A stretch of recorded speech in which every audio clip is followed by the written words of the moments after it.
बोल देना यार, मोहित दे देना पंकज जी।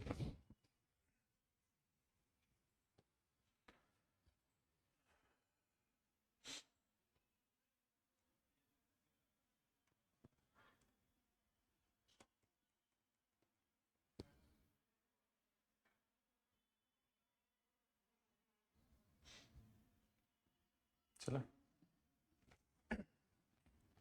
हेलो दोस्तों, क्रेडोज आईएएस में आप सभी का स्वागत है। मैं आपका एजुकेटर शरद चंद्र पांडे। आज आपके सामने हम सीसेट का जो है आगाज कर रहे हैं आपके क्रैश कोर्स पर। और जैसा कि आप सभी परिचित होंगे कि यूपी पीसीएस का जो पेपर होता है यह दो भागों में होता है। प्रारंभिक परीक्षा, एक को जनरल स्टडी पेपर 1 बोला जाता है और दूसरे को जनरल स्टडी पेपर 2 बोला जाता है। जब आप जनरल स्टडी पेपर 2 की बात करते हैं तो उसमें आप उस पेपर को, जो ऑफिशियल नेम है उसका सीसेट कहा जाता है, उसे सिविल सर्विसेज एप्टीट्यूड टेस्ट। इसमें हमने इससे पहले एक वीडियो बना डाली है, उस वीडियो को आप जाके देखें। उस वीडियो में हमने पूरा इंट्रो दिया है कि सीसेट के पेपर में कौन कौन से टॉपिक होते हैं और उन टॉपिक्स को कैसे कवर किया जा सकता है। हमारा गुड आफ्टरनून। हमारा जो भी हमारे क्रेडोज परिवार की तरफ से ये तैयार कराया जा रहा है पैकेज, खासकर उन विद्यार्थियों के लिए जो 2024 की प्रारंभिक परीक्षा में शामिल होने वाले हैं। आप सबके लिए सीसेट, कई सारे ऐसे विद्यार्थी हैं जिनकी मैथ्स बैकग्राउंड नहीं है, साइंस बैकग्राउंड नहीं है, जिसकी वजह से वे पेपर में कभी कभी फंस जाते हैं। आपको पूरे 100 प्रश्नों में से केवल 33 करने होते हैं, लेकिन आयोग के द्वारा जो मैथ्स रीजनिंग का स्टैंडर्ड है वो धीरे धीरे बढ़ाया जा रहा है। तो जो बच्चे ऐसे होते हैं जिनकी मैथ्स अच्छी नहीं है, जिनकी रीजनिंग अच्छी नहीं है, वे बच्चे 33 प्रश्नों को भी सही करने में उनके पसीने छूट जाते हैं। और कभी कभार तो ऐसा होता है कि जीएस में जो फर्स्ट पेपर उनका होता है उसमें वे अच्छा खासा स्कोर कर रहे होते हैं, यानी कि आपके 150 में से कभी कभी 110 प्रश्न तक हल करते होते हैं। 110 प्रश्न तक वो हल कर रहे होते हैं, लेकिन केवल सेकंड पेपर में पास न होने की वजह से उनका यह अटेम्प्ट ही बेकार हो जाता है। दोस्तों, जब हम प्रीलिम्स के बारे में कहते हैं कि आयरन गेट है, यूपीपीसीएस या यूपीएससी की बात करें तो आयरन गेट इसी के संदर्भ में कहा जाता है। कुछ विद्यार्थी जीएस में वो बहुत शानदार प्रदर्शन करते हैं, लेकिन केवल दूसरे पेपर में वो मात खा जाते हैं आके। हमारा प्रयास है, हमारी टीम का यह प्रयास है कि आप सब हम ऐसी रणनीति बताने जा रहे हैं जिसके माध्यम से आप सब, अगर मैथ्स आपकी वीक है, अगर आपकी रीजनिंग अच्छी नहीं है, इसके बावजूद आप 33 ही नहीं, बहुत आराम से आप 35 से 40 प्रश्न आसानी से हल कर सकते हैं और विद इन 1 आवर। ठीक है, विद इन 1 आवर आप 35 से 40 प्रश्न करके इत्मीनान से बैठ जाइए। अगर आपकी इच्छा है तो आप चेक करिए उसको फिर से और निश्चिंत हो जाइए कि अब हमारा सारा जो आयरन गेट से रिलेटेड चिंताएं थी वो समाप्त हो चुकी हैं। तो इसी संदर्भ में हम एक सेशन यहां आज स्टार्ट कर रहे हैं। हमारा लेक्चर 1 है, जैसा कि आप देख पा रहे होंगे, थंबनेल में भी देखा होगा आपने, और यहां इस पर भी लिखा हुआ है, आप देख रहे हैं लेक्चर 1 में। और इसमें जो हमारी रणनीति है, आपको करना क्या है, आप सभी विद्यार्थियों को जिनकी मैथ वीक है, रीजनिंग जिनकी वीक है, आप अपना सारा फोकस हिंदी वाले हिस्से पर करिए। जो हिंदी वर्णमाला ग्रामर से चीजें आती हैं उनको कवर करिए, उस पर ज्यादा फोकस करिए। दूसरी चीज, कॉम्प्रिहेंशन पे आ जाइए। यूपी पीसीएस में कॉम्प्रिहेंशन जो परिच्छेद होते हैं बहुत बड़े मात्रा में दे दिए जाते हैं।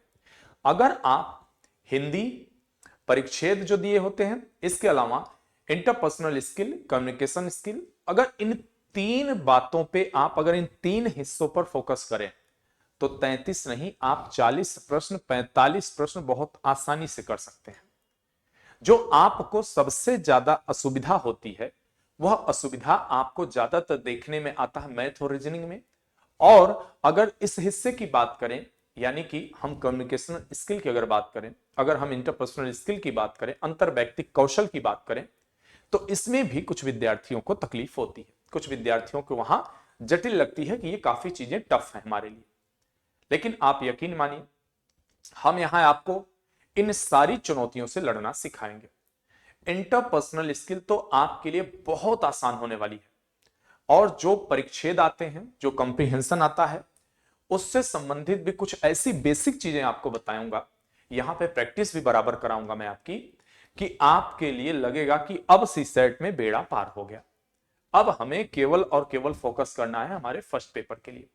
तो इसी के साथ चलिए हम स्टार्ट करते हैं आज की अपनी क्लास। आज की क्लास में हम देखने वाले हैं हिंदी वर्णमाला और विराम चिन्ह। जैसा कि यहां आप देख पा रहे हैं, यह भी एक बहुत बड़ा हिस्सा होता है, यह भी एक बड़ा हिस्सा माना जाता है, आप देखें अगर तो इसका। और इसमें सबसे पहले हम क्या देखेंगे, जब आप भाषा की बात करते हैं तो भाषा में जो सबसे छोटी इकाई आती है वह वर्ण या ध्वनि होती है। आप सभी लोग हिंदी जानते हैं बखूबी, आप सबको पता है हिंदी, लेकिन कैसी हिंदी आपको पता है? जो सामान्य बोलचाल में है। हम आप में से तमाम लोग ऐसे हैं जो हिंदी भाषा का प्रयोग करने के दौरान कई अंग्रेजी के शब्दों का प्रयोग करते हैं, कई उर्दू के शब्दों का प्रयोग करते हैं, कई अरबी फारसी के शब्दों का प्रयोग करते हैं। अगर कहें तो शुद्ध हिंदी की लाले पड़े रहते हैं, और इसकी वजह से हमारी जो भाषा संबंधी शुद्धता है उसमें हमें लैक देखने को मिलता है। भाषा संबंधी शुद्धता में हमें बहुत सारी गड़बड़ी देखने को मिलती है। इसकी वजह से जब आप परीक्षा में बैठते हैं और भाषा से संबंधित प्रश्न आपके सामने आते हैं तो आपको समस्या होने लगती है। लेकिन आज मैं आपको कुछ बुनियादी चीजें बताता चलूंगा, कुछ ऐसी चीजें बताऊंगा जो आपकी परीक्षा में पिछले 15 वर्षों से आयोग के द्वारा उसे फॉलो किया जा रहा है, आयोग के द्वारा उन चीजों का अनुसरण किया जा रहा है। आपके जो सीसेट में हिंदी के प्रश्न आ रहे हैं वे इसी पैटर्न पे आ रहे हैं, और इसी बात को ध्यान में रखते हुए हम अपने इस लेक्चर को बड़े ही वैज्ञानिक ढंग से तैयार किए हैं कि केवल इतना पढ़ने से आप हिंदी के ग्रामर के पोर्शन में, व्याकरण के हिस्से में बहुत ही सहज हो जाएं। तो चलिए प्रारंभ करते हैं। सबसे पहले देखते हैं भाषा क्या है। भाषा सार्थक शब्दों का समूह है। सबसे बड़ी बात, सार्थक शब्द। अब उसमें कुछ भी अगड़म बगड़म डाल दीजिए और उसका कोई अर्थ न निकल रहा हो तो हम उसे भाषा नहीं कहेंगे। ठीक है, सार्थक का अर्थ क्या होता है? यहां पे सांकेतिक दिया गया है, जबकि उसका अर्थ यह होगा कि जो अर्थ देता हो वह सार्थक है। ठीक है, जो प्रॉपर अर्थ देता हो, सही अर्थ देता हो। भाषा की छोटी सी छोटी ध्वनि को अक्षर कहा जाता है, और जो सबसे छोटी ध्वनि होती है उसको अक्षर कहा जाता है। अब आपके मन में प्रश्न उठ सकता है, सर अक्षर क्यों कहा जाता है? यह भी प्रश्न आ चुका है। ठीक है, अक्षर इसलिए कहा जाता है कि इसमें आप ध्यान रखिए, अ का इस्तेमाल निषेधात्मक उपसर्ग के तौर पे हुआ है। ठीक है, अ का निषेधात्मक उपसर्ग के तौर पे प्रयोग हुआ है। तो यह दो अक्षरों से मिलकर बना है, अ और क्षर। ठीक है, दो शब्द यहां पे हो गए। थोड़ा सा पेन का जो है वो बदल देते हैं यहां पे। ठीक है, हाँ चलिए, तो यह किससे बना है? अ और क्षर से। ठीक है, तो क्षर का अर्थ हुआ क्षरण होना। क्ष का अर्थ क्या हुआ? क्षरण होना। और अ निषेधात्मक उपसर्ग के तौर पे प्रयुक्त हुआ है, नई जो है उपसर्ग प्रयोग हुआ है, तो इसका अर्थ हुआ जिसका कभी क्षरण न हो वो अक्षर है। ठीक है, उस मूल ध्वनि को, वर्ण को कहते हैं जिसका खंड या टुकड़े न हो सके, यह मूल ध्वनि होती है। जैसे जब हम आपसे कहते हैं क या कहते हैं ख, तो जब हमने आपसे इस वर्ण के बारे में बोला तो हो सकता है आप में से कुछ विद्यार्थियों को न पता हो कि यह दो वर्ण है इसमें। ठीक है, कैसे? आप देखिए, जब आप कहते हो क, मुझे लगता है रेड पेन ले लेनी चाहिए, रेड ज्यादा बेहतर होगा। जब हम कहते हैं क, ठीक है, तो यह दो ध्वनियों से मिलके बना है। कौन सी दो ध्वनियां हैं? क और अ। ठीक है, क और अ इससे मिलकर बना हुआ है। ठीक है, माफ करिए, यहां इससे हलंत मत लगाइए। हाँ, क और अ इससे मिलकर बना हुआ है। अब आपसे अगर मैं कहूं कि इसको आप तोड़ के दिखाइए क को, तो आप कितने वर्णों में इसे तोड़ सकते हैं? कितने ध्वनियों में? टूटेगा ही नहीं। क्यों?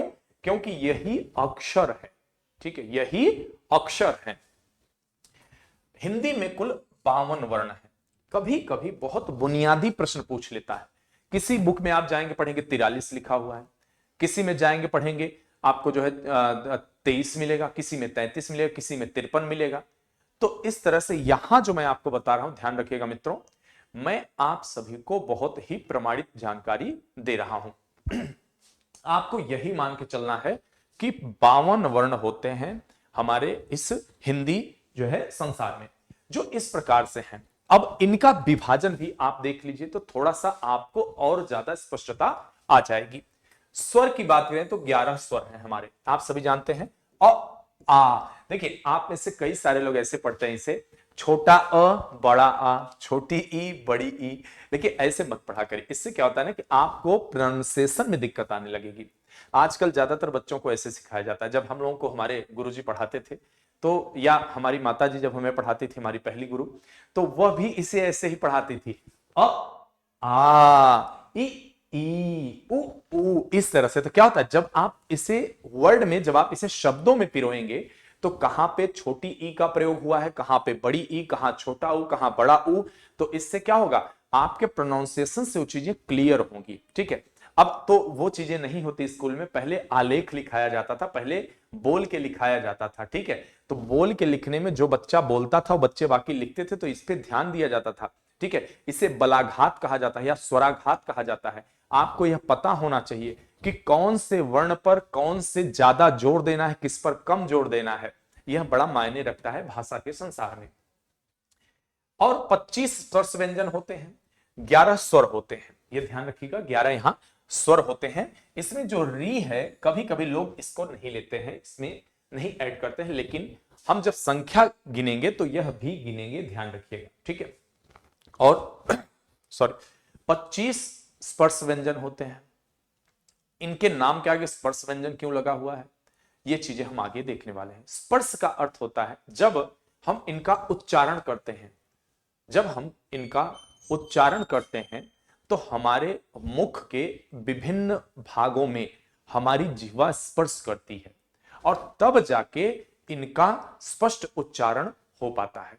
इसलिए इनको क्या कहा जाता है, इनको स्पर्श व्यंजन कहा जाता है। मतलब हमारी जो जिह्वा है वह मुंह में, कभी तालु में, कभी दंती में, कभी मूर्धा में, कहीं भी यह स्पर्श करती रहती है, तब जाके इन शब्दों का उच्चारण होता है। आशा करता हूं आप सबको ये समझ में आ रहा होगा। अब जब बात करते हैं स्पर्श व्यंजनों की संख्या 25 है, तो यहां आपको एक चीज बता दूं, 5 वर्ग है। ठीक है, 5 वर्ग हैं और प्रत्येक वर्ग में 5 अक्षर है। ठीक है, 5 वर्ग हैं और पांचों में हर एक में 5 जो है यहां पे वर्ण है। अब इसे देखिए आप, जैसे आपसे पूछा जा सकता है कि कौन सा वर्ण किस वर्ग में है, आपसे जो प्रश्न पूछा जाएगा तो बहुत बेसिक है, बहुत सामान्य है, लेकिन पूछे जाने की पूरी संभावना है, प्रबल संभावना है। इसलिए इस बात को लेके आप सभी तैयार रहेगा। जैसे अब हम बात करें क वर्ग, तो क वर्ग में कौन सा, जो भी क वर्ग में आएंगे वो अंग तक के जो भी वर्ण हैं वो क वर्ग कहे जाएंगे। क ख ग घ अंग, ये क वर्ग है। ख में उसके परिवार के जितने पांचों वर्ण हैं वो आएंगे। इसी तरह ट वर्ग, इसी तरह त वर्ग, इसी तरह प वर्ग, यहां तक कोई आपको दिक्कत नहीं हो सकती है। ठीक है, तो इसे आप मानिए बिल्कुल आसान है यहां पे। ठीक है, यहां पे बिल्कुल आसान है, यहां एक छूट गया है, बिल्कुल यहां ट वर्ग नहीं है। ठीक है, तो इसे आप मान चलिए ट, इस तरह से ट ठ ड ढ और ड़। ठीक है, तो इसे आप एक और जोड़ लीजिएगा, यह नहीं यहां दिया है। ठीक है, अब जहां से प्रश्न बनते हैं, जहां प्रश्न जटिल बन जाते हैं, या कहा जाए जहां आप सब थोड़ा सा परेशान हो जाते हैं, वो कौन से हैं। जब हम बात करें अंतस्थ व्यंजन की, तो यहां दो तरह के प्रश्न बनेंगे। एक तो अंतस्थ व्यंजनों की संख्या कितनी है, बिल्कुल बेसिक प्रश्न कभी कभी पूछा जा सकता है। ठीक है, और कभी कभी कहा जा सकता है निम्न में से कौन सा अंतस्थ व्यंजन है। और आज मैं आपको बता दूं, किसी भी हिंदी के मास्टर के द्वारा आपको यह नहीं पढ़ाया गया होगा आज तक कि इन वर्णों के उच्चारण के लिए आपको संस्कृत के सूत्रों का यहां इस्तेमाल किया जाएगा। अब जब आप संस्कृत के सूत्र पढ़ते हैं तो उसका फायदा क्या होता है, आपको अक्षरों को रटने की आवश्यकता ही नहीं है, आपको इस बात की आवश्यकता ही नहीं पड़ेगी कि हम याद रखें। अगर सूत्र याद कर लिए वो भी 2 अक्षर, पहले दो अक्षर अगर आपने याद रखा तो आपको बहुत आसानी से वो सारे प्रश्न हल हो जाएंगे जो उस पर डिपेंड होंगे। तो अगर यहां हम बात करें कि अंतस्थ व्यंजन की, तो इसमें कौन कौन से वर्ण आते हैं? य, र, ल और व। य, र, ल, व, ये चार वर्ण ऐसे हैं जो अंतस्थ व्यंजन के अंतर्गत आते हैं। ठीक है। उसके अलावा ऊष्म व्यंजन की बात करें तो अब इन्हें ऊष्म व्यंजन क्यों कहा जाता है, यह पहले प्रश्न होना चाहिए। तो जब इनका उच्चारण हम करते हैं तो इनके उच्चारण के दौरान क्या होता है? इनके उच्चारण के दौरान ऊष्मा निकलती है। आप जब बहुत जोर जोर से इनका प्रयोग करेंगे, श श श श बोलिए, तो गर्मी महसूस होगी, हल्की सी, हल्का सा ऊष्मन महसूस होगा, इसीलिए इन्हें ऊष्म व्यंजन कहा जाता है। ठीक है। अब आइए यहां पर अगला है संयुक्त व्यंजन। संयुक्त व्यंजनों की संख्या भी 4 ही है। अब इनको संयुक्त क्यों कहा जाता है? इनको संयुक्त इसलिए कहा जाता है क्योंकि ये दो वर्णों के मेल से बन रहे हैं। ध्यान रखिए, अभी तक जो क है, ख है, इन सब में एक स्वर होता है तो दूसरा व्यंजन होता है। ठीक है, एक स्वर होता है तो दूसरा व्यंजन। लेकिन संयुक्त व्यंजन की खास बात होती है, इसमें दोनों वर्ण व्यंजन होते हैं। ठीक है, इसमें दोनों वर्ण आपके व्यंजन होंगे। ठीक है, ये इसकी खासियत है।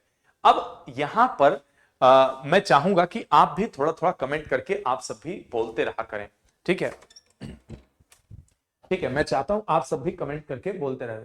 सनम नागर जी इस समय हैं ऑनलाइन, बाकी जो 6 लोग हैं, मैं चाहता हूं आप लोग कमेंट करके बोलते, कुछ चीजें मैं पूछूंगा, साथ साथ चलते। देखिए, जो टीचिंग होती है ना, जो शिक्षण प्रक्रिया होती है, वह बाइपोलर प्रक्रिया होती है, द्विध्रुवीय प्रक्रिया होती है। मैं अपनी क्लास में हमेशा बोलता हूं जी, और खासकर जब ऑनलाइन की बात करें तो आपका पार्टिसिपेशन केवल ऐसे नहीं होता कि आप देख रहे हैं पार्टिसिपेशन हो रहा है, साथ साथ कुछ कुछ चीजें बोलनी पड़ती हैं, जवाब सवाल होते हैं, तो इससे यह प्रक्रिया क्या होती है? द्विध्रुवीय हो जाती है, बाइपोलर हो जाती है। ठीक है, तो चलिए यहां पर जब हम बात करें संयुक्त व्यंजन की, तो इसमें आपको पार्टिसिपेशन करना है और मैं पहले लिखूंगा, उसके बाद पूछूंगा आपसे कि इसमें क्या होगा। चल, जैसे हमने लिखा छ, ठीक है, छ हमने लिखा। अब इसमें दो व्यंजन मिले हुए हैं। जब संयुक्त व्यंजन की बात करें, स्वर करें, तो इसमें दो व्यंजन मिले हैं।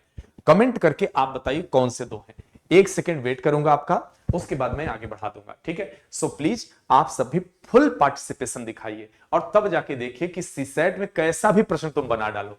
ठीक है, तुम कैसा भी प्रश्न, आयोग को चैलेंज दीजिए।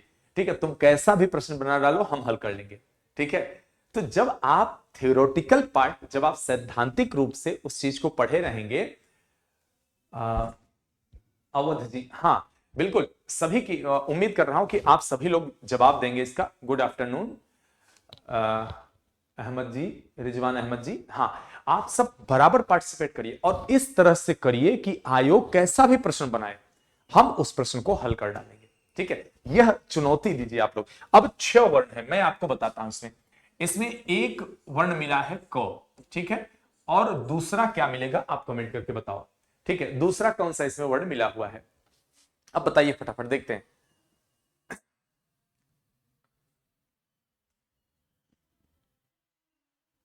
चलिए सभी लोग, मैं उम्मीद कर रहा हूं अवध जी, सनम नागर जी, रिजवान अहमद जी, सभी लोग आप बताओ। आप सबसे उम्मीद कर रहा हूं कि आप सबको पता होगा। ठीक है, चलिए वेट ज्यादा नहीं करेंगे, आप सब जितना जल्दी हो उतना जल्दी अपना उत्तर दे दिया करें। ठीक है, तो इसमें क्या मिला है? क और श, ये दोनों वर्ण मिलके श का निर्माण करते हैं। ठीक है, ये दोनों मिलके श का निर्माण करते हैं। उसके बाद एक और वर्ण आता है यहां पर त्र। ठीक है, एक आता है त्र। अब यह किन दो वर्णों से मिलके बना है, कमेंट करके बताइए। एक मैं बता दे रहा हूं, एक है त और दूसरा कौन सा है, कमेंट करके बताइए आप सब। ठीक है, इससे क्या हो, ये बहुत आसान है। जब आप त्र का प्रोनाउंसिएशन करेंगे, जब त्र का उच्चारण करेंगे, उस उच्चारण से ही ये बात स्पष्ट हो जाएगी कि इसमें कौन से दो वर्ण मिले हुए हैं। तो त और र, दो वर्ण यहां मिले हुए हैं। ठीक है, बहुत आसान है। अब बताइए इसमें कौन सा रॉकेट साइंस है, आप बताइए, और कौन सा बड़ा फार्मूला आपको लगाने की आवश्यकता है? बिल्कुल बेसिक है। ठीक है, और इस बेसिक को समझने के लिए अगर एक बार आपने मेहनत कर लिया तो उसके बाद कभी आपको ये भूलने वाली नहीं है चीजें, ठीक है। और हमेशा कभी भी आप किसी भी परीक्षा में बैठे अगर हिंदी से प्रश्न आ रहे हैं तो वो आपके लिए काफी आसान होगा।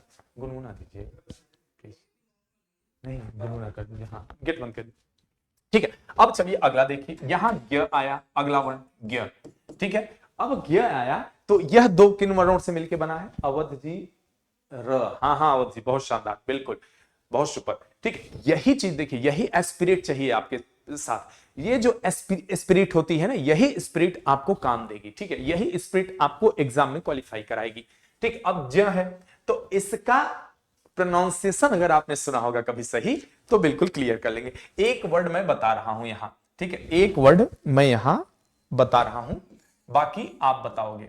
दूसरा ज हलंत लगा हुआ है ज, और एक दूसरा वर्ड क्या होगा यहां पे? नागर जी आप भी बताइए, और जो है अवध जी ने तो रिप्लाई दिया, और जो है रिजवान जी, गुड आफ्टरनून कुमकुम जी, ठीक है। आप सब फटाफट आंसर दीजिए। देखिए बच्चों, आंसर देना चाहिए, टीचर के साथ आपका इंटरेक्शन होना चाहिए। आज के असफलता के पीछे सबसे बड़ी वजह है, कभी हमारे गुरुजी हमारे सामने बैठे होते थे, हम कुछ गलती कर रहे हैं तो सटकनी लगा देते थे, कुछ गलत कर रहे हैं तो देख रहे होते, हम उनसे पूछ लेते थे। आज हमसे कई किलोमीटर आप दूर बैठे हुए हैं, एप्लीकेशन के माध्यम से पढ़ रहे हैं, तो अगर आप इस तरह इंटरेक्शन नहीं करेंगे कमेंट करके तो यह प्रक्रिया अधूरी रह जाती है, जो आपको परिणाम खामियाजा भुगतना पड़ता है परीक्षा में इसका। इसलिए जो प्रश्न हो उसका जवाब दिया करें। गलत हो रहा है तो क्या दिक्कत है, सही बताने के लिए तो हम बैठे हैं ना। अगर आपको सही ही पता होता तो आप यहां क्यों होते, ठीक है, आप सिलेक्ट हो गए होते। तो टीचर का काम ही होता है कि अपने छात्रों के साथ इस प्रकार का संबंध बनाए कि वह उन्हें परीक्षा में उत्तीर्ण कराए। यह अवध जी नहीं, अवध जी यह नहीं होगा, यहां पे यह होता है इया, ठीक है। यह कभी आपने यज्ञ सुना होगा, जो शब्द इस्तेमाल होता है कभी आप सुने होंगे, इसे शब्द हो सकता है आप सुने हो, यज्ञ कहा जाता है, यज्ञ कहा जाता है, यज्ञ, ठीक है, यज्ञ कहा जाता है। हाँ बिल्कुल, कोई बात नहीं, कोई बात नहीं, बहुत शानदार। कम से कम आपने पहला कदम तो उठा लिया ना, आप जवाब देने को तैयार हैं, आप काम कर रहे हैं, ठीक है।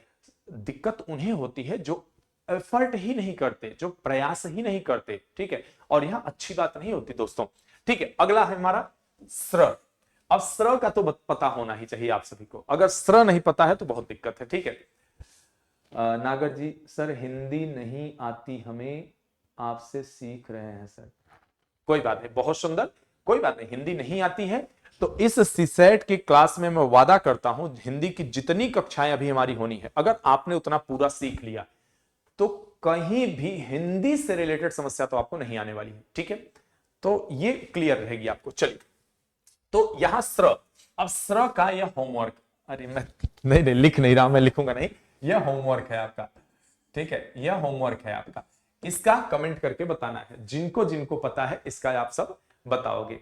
रिजवान जी इया, हाँ शायद आप ऑल इया लिखना चाह रहे थे, तो इया तो आता नहीं, फंट में आएगा नहीं, तो यही आ गया, बिल्कुल सही है। अब इसका आप सब बताओगे, इस चीज का, ठीक है, इस चीज का आपको बताना है। चलिए, उसके बाद द्विगुण व्यंजन आते हैं, द्विगुण व्यंजन आते हैं। अब द्विगुण व्यंजन क्या होते हैं, देखिए ध्यान रखेंगे, जो जैसे जब हम लिखते हैं, हम लोग क्या करते हैं, हम जैसे जब ट वर्ग में जाते हैं तो यहां दो वर्ड है, आप देख रहे हैं ट वर्ग में, ड और ढ, ठीक है। तो यह ड और ढ जो है, जैसे डमरू वाला और ढक्कन वाला, तो यहां ये द्विगुण इसलिए कहे जाते हैं क्योंकि इनके दो गुण होते हैं, ठीक है। और इन्हें कहीं कहीं आपको हो सकता है इन्हें उत्क्षिप्त व्यंजन कहने को मिलेगा, ठीक है। क्या उत्क्षिप्त व्यंजन, ठीक है,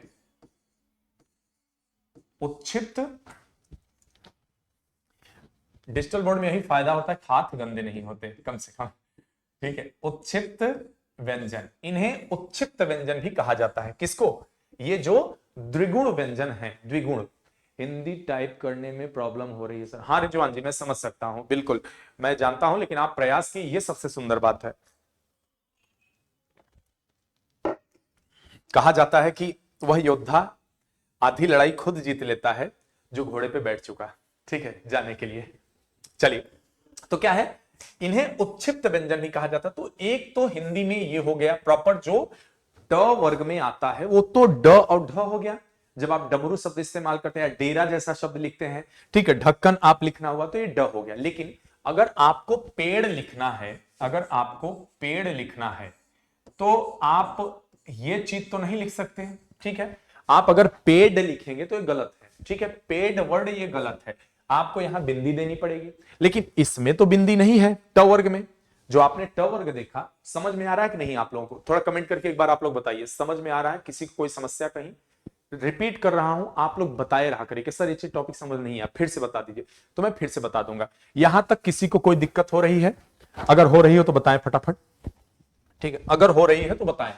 जैसे ट वर्ग है, तो ट वर्ग में क्या आता है? ट, ठ, ड, ढ और ण, ठीक है, ये वर्ड हो गए। अब यहां उच्छिप्त में हमें दो वर्ण एक्स्ट्रा मिल गए, एक तो ड़, ठीक है, इस तरह से, ठीक है, एक तो इस तरह से ड़ और दूसरा ये ड़, ठीक है, ये दो वर्ड मिले। कोई समस्या आ रही है तो बताइए, नहीं समझ में अगर आ रही तो। अब ये दोनों वर्ड और ये दोनों वर्ड दिखने में सेम है, लेकिन इनमें थोड़ा सा अंतर है। यहां बिंदी है दोनों में, वहां बिंदी नहीं है, और दोनों का प्रयोग भी अलग है, इसीलिए इन्हें द्विगुण कहा जाता है, ठीक है, इन्हें इसीलिए द्विगुण कहा जाता है। अब जब आपको लिखना है पेड़, ठीक है, अगर पेड़ लिखना है तो आपको इस ड़ का प्रयोग करना होगा। अगर आपको कहना है पढ़ाई, मैं पढ़ाई कर रहा हूं, ठीक है, मैं पढ़ाई कर रहा हूं, तो आपको यह वाला ड़ प्रयोग करना है, यह प्रयोग नहीं करना है, ठीक है। और इन्हें जो है, जी कुमकुम जी, बिल्कुल बिल्कुल, मैं देखिए, मेरे पढ़ाने का उद्देश्य यह नहीं होता कि मुझे पाठ्यक्रम समाप्त करना है। मेरे पढ़ाने का सिर्फ एक उद्देश्य होता है कि मेरे बच्चों तक जो बातें पहुंचे वे बातें बिल्कुल सटीक पहुंचनी चाहिए और उनके दिमाग में वो चीजें रुकनी चाहिए एग्जाम तक के लिए, ठीक है। तो इन दो वर्णों को इस तरह प्रयोग किया जाएगा। इन्हें उच्छिप्त व्यंजन भी कहा जाता है। उच्छिप्त क्यों कहा जाता है?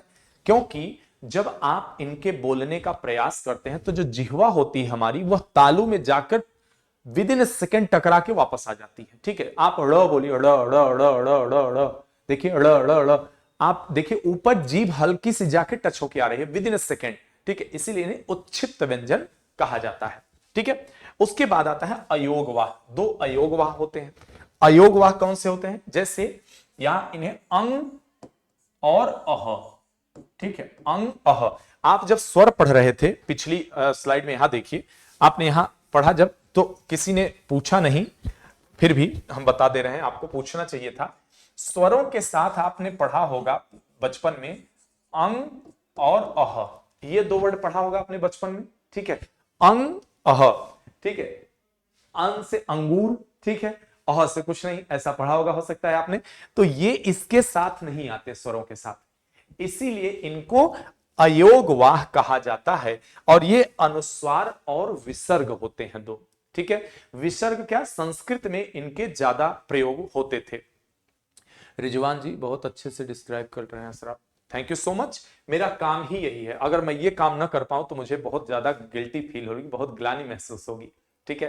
क्योंकि एक अध्यापक, एक शिक्षक का यह दायित्व होता है कि वह अपने विद्यार्थियों को संतुष्ट कर सके, उस विषय पे, उस सब्जेक्ट पे उनकी शंकाओं का निराकरण कर सके, ठीक है। तो चलिए, तो यहां क्या है? अयोगवाह, अनुस्वार और विसर्ग। जब हम किसी शब्द पर, ठीक है, जैसे आप यहां देखिए ध्यान से, मैं प्रयोग करके दिखा दे रहा हूं उसको। मान लीजिए कि आपने लिखा पसंद, ठीक है, पसंद, ठीक है, पसंद के ऊपर स के ऊपर आपने एक बिंदी रखी है ना, ठीक है, आपने एक बिंदी रखी है, तो यहां अनुस्वार का प्रयोग हो गया। उसके अलावा आप लिखते हैं दुख, ठीक है, तो यह दुख जो है ऐसे लिखा जाता है शुद्ध, लेकिन आजकल जो प्रयोग होता है, हम सभी प्रयोग कर देते हैं दुख, इस तरह लिखते हैं, ठीक है। या जैसे एक होता है निस्तेज, ठीक है, निस्तेज, ठीक है, या निष्पाप, ठीक है। तो यह शब्द जो होता है, इसमें सब में विसर्ग मिला हुआ है। जब आप इसका विच्छेद करेंगे तो निह, निह धन पाप, तो वह क्या बन जाता है? निष्पाप बन जाता है, ठीक है। और जब आप, एक शब्द इस्तेमाल होता है हिंदी में अभी भी, निसंदेह, ठीक है, निह संदेह, ठीक है, यह शब्द। तो जब निसंदेह शब्द आप प्रयोग करते हैं तो इसमें विसर्ग का प्रयोग आपको स्पष्ट दिख रहा है, ठीक है। ज्यादा से ज्यादा लोगों तक शेयर जो है सेशन शेयर कर दिया करें, जो लोग आपके एप्लीकेशन लिए जान पहचान, उनको बता दिया करें, ठीक है, कि क्लास चल रही है, ठीक है। चलिए अगला आप कहते हैं वर्गों के समूह को वर्णमाला कहते हैं। ये सिंपल सी बात है, इसमें क्या है, लेकिन इसके दो भेद भी होते हैं। कौन से? अब देखेंगे, एक हिस्से को हम स्वर कह देते हैं और एक हिस्से को व्यंजन कह देते हैं। वॉवेल्स और कंसोनेंट्स, आप सब इतना तो पढ़े होंगे, वॉवेल्स एंड कंसोनेंट्स, लेकिन यह हिंदी की खासियत है। ठीक है, अंग्रेजी में आपको केवल 5 मिलेंगे, ए आई ओ यू, लेकिन हिंदी में आपको 11 मिल रहे हैं। ठीक है, तो यह इसकी विशेषता है और यह इसकी संपन्नता दिखाती है। हिंदी ऐसी अथाह सागर जैसी भाषा है, इसमें अरबी वर्ड भी है, फारसी वर्ड भी है, उर्दू भी है, सभी ने इसके खूबसूरत संसार का निर्माण किया है। ठीक है, स्वर की बात करेंगे, सबसे पहले स्वर वर्ण के बारे में थोड़ा सा पढ़ लेते हैं। परिभाषा कैसे देखिए, वैसे वर्ण जिनका उच्चारण बिना किसी विघ्न बाधा के हो, यानी कि जब हम अ बोलते हैं, आ बोलते हैं, ई बोलते हैं, ई उ ए, तो आप ध्यान रखिए जिह्वा कहीं स्पर्श नहीं कर रही है, कहीं मामूली, जैसे ई में कर लेती है, ई ई ई ई ई, तो बहुत कोमल भाग तालु का प्रयोग हो रहा है। इच विषानाम तालु एक सूत्र है। ठीक है, तो यह जिह्वा में मामूली भाग स्पर्श करती है, लेकिन किसी प्रकार का मुंह में रुकावट की आवश्यकता नहीं पड़ती इसके प्रोनाउंसिएशन पे। ठीक है, तो यहां क्या है कि जब हम स्वर वर्ण उन्हें कहते हैं जिनके उच्चारण में हमारे मुंह में कोई बाधा उत्पन्न नहीं होती, कहीं रुकावट पैदा नहीं होती, तो उसे स्वर वर्ण कहा जाता है।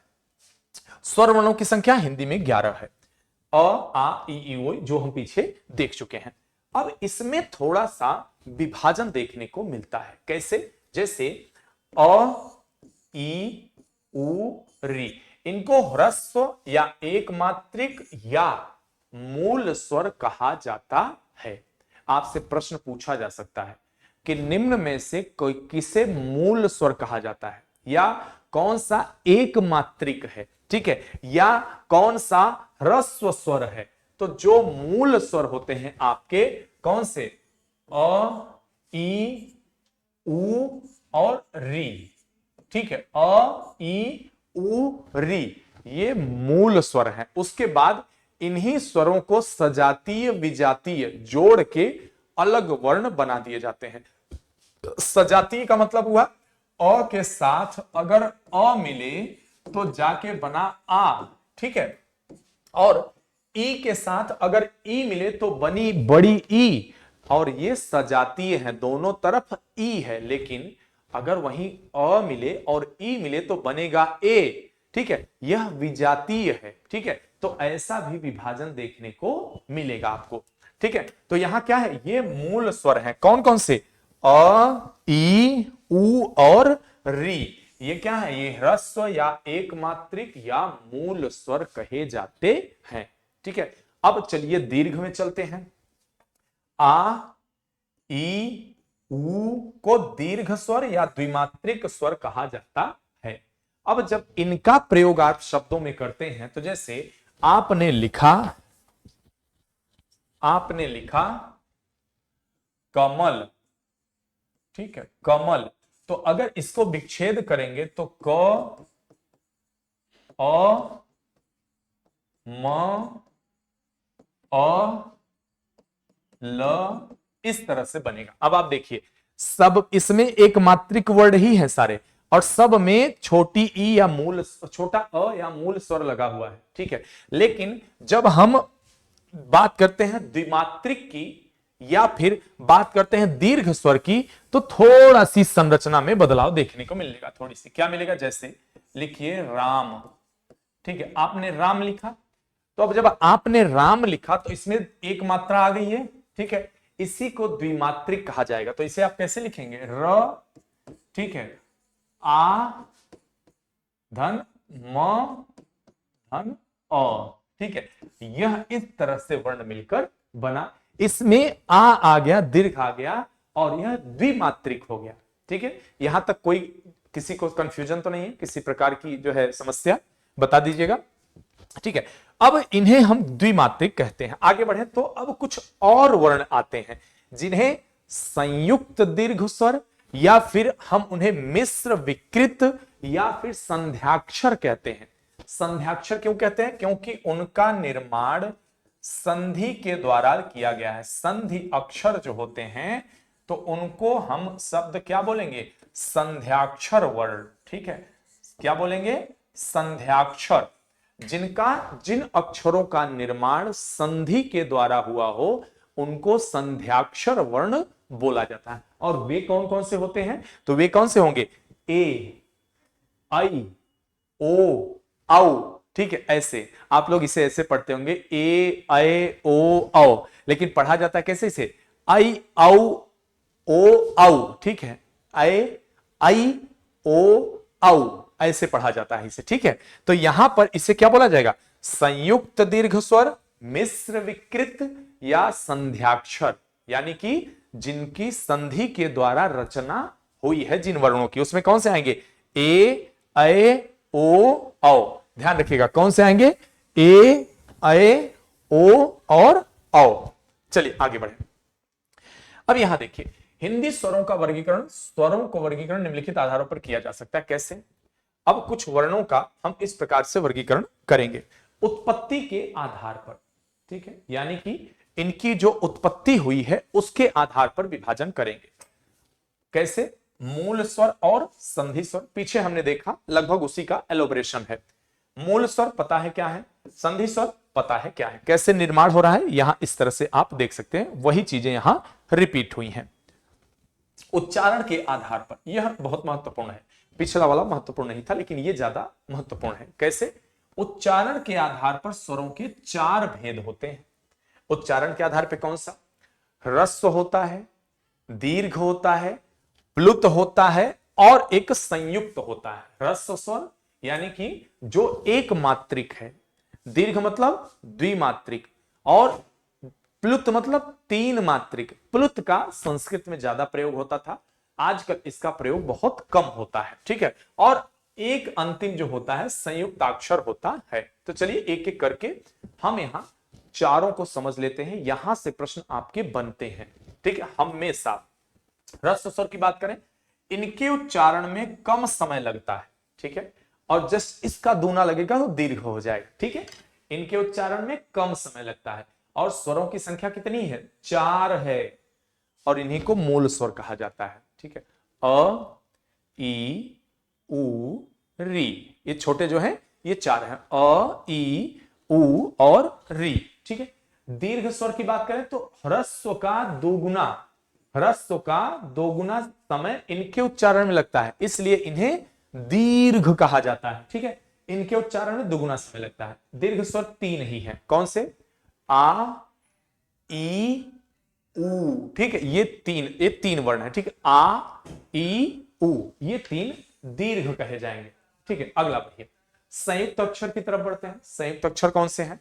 तो जो जुड़ के बने हैं, ठीक है, जो जुड़ के बने हैं, इनके उच्चारण में दुगुना समय लगता है। ध्यान रखें, कभी कभी हो सकता है थोड़ा सा आयोग आपको परेशान करने के मूड में हो कि नहीं, बच्चे को टेस्ट लेते हैं तो यही पूछ ले कि दीर्घ में ह्रस्व का दुगुना समय लगता है तो संयुक्त में कितना लगता है? तो ध्यान रखिएगा, संयुक्त में भी दुगुना ही लगता है, अलग कुछ बताने की आवश्यकता नहीं, शब्दों से खेल जाता है आयोग। ठीक है, इनकी रचना 2 अलग स्वरों के मिलने से होती है। 2 अलग स्वर मिलते हैं और ये विजातीय होते हैं। ध्यान रखना, ये विजातीय होते हैं। जैसे अ, इसकी जाति का कौन सा हो सकता था? जब आ होता। ठीक है, और यहां ई है, इसकी जाति का होता जब बड़ी ई होता। लेकिन यह क्या मिल रहा है? यह दोनों विजातीय हैं, और क्या बनाया मिलकर? ए बनाया। अ और ए मिलकर क्या बनाया? आई बनाया। ठीक है, अ और उ मिलकर क्या बनाए? ओ बनाए, और अ और ओ मिलकर क्या बनाए? औ बनाए। ठीक है, या फिर आप इसे ऐ औ औ पढ़ सकते हैं। हर्ष में सर छोटा ऊ रहेगा, हर्ष में, हाँ बिल्कुल छोटा ही रहता है, तो कहां यहां पे हमने बड़ा कर दिया है? ह्रस्व में, अच्छा हाँ बिल्कुल, यहां बहुत सही रिजवान जी, बिल्कुल शानदार। ठीक है, यहां छोटा ही रहेगा मूल स्वर, ये टाइपिंग एरर है। ठीक है, हाँ बिल्कुल बिल्कुल, बहुत शानदार। ठीक है, देखिए इससे हमें पता चलता है कि आप कितना अवेयर हैं। ठीक है, और एक खुशी होती है, इससे बेहद खुशी होती है। बिल्कुल, चलिए ठीक है, अब आगे बढ़ते हैं। ठीक है, इसे समझ लिया, अब देखते हैं प्लुत स्वर के बारे में। ठीक है, प्लुत स्वर के बारे में देख लेते हैं। तो इसमें क्या होता है? जो इसके उच्चारण में तिगुना समय लगता है। किसका? ह्रस्व का। ह्रस्व का तिगुना समय लगता है इसमें, ठीक है, 3 गुना। जैसे इनका प्रयोग ओम, जब ओम लिखा जाता है तो ओम को इस तरह लिखा जाता है, जैसे जब आप कभी देखे होंगे तो ओम को इस तरह लिखा जाता है, ठीक है, ओम, ठीक है, ओम इस तरह भी लिखा जाता है।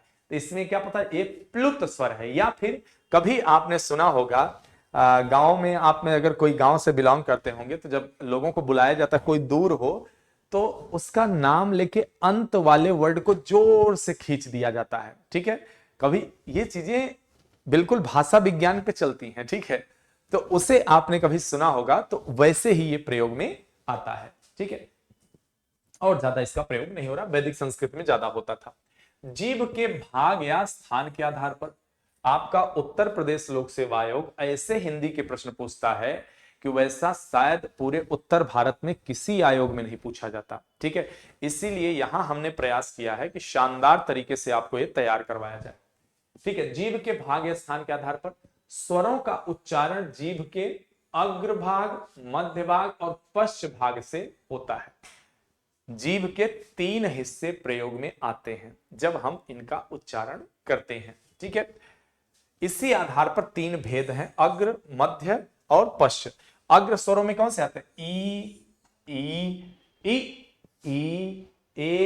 ए, ठीक है। ध्यान रखिए, अगर आप प्रोनाउंस करेंगे ना थोड़ा सा बोल के, तो आपको चीजें क्लियर होंगी ज्यादा।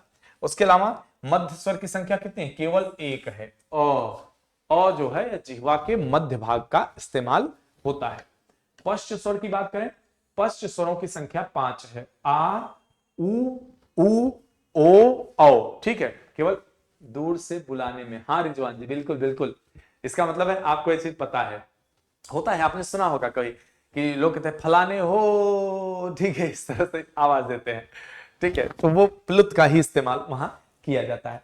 अब देखिए आगे बात करते हैं हम हवा के मुख एवं नाक से निकलने के आधार पे।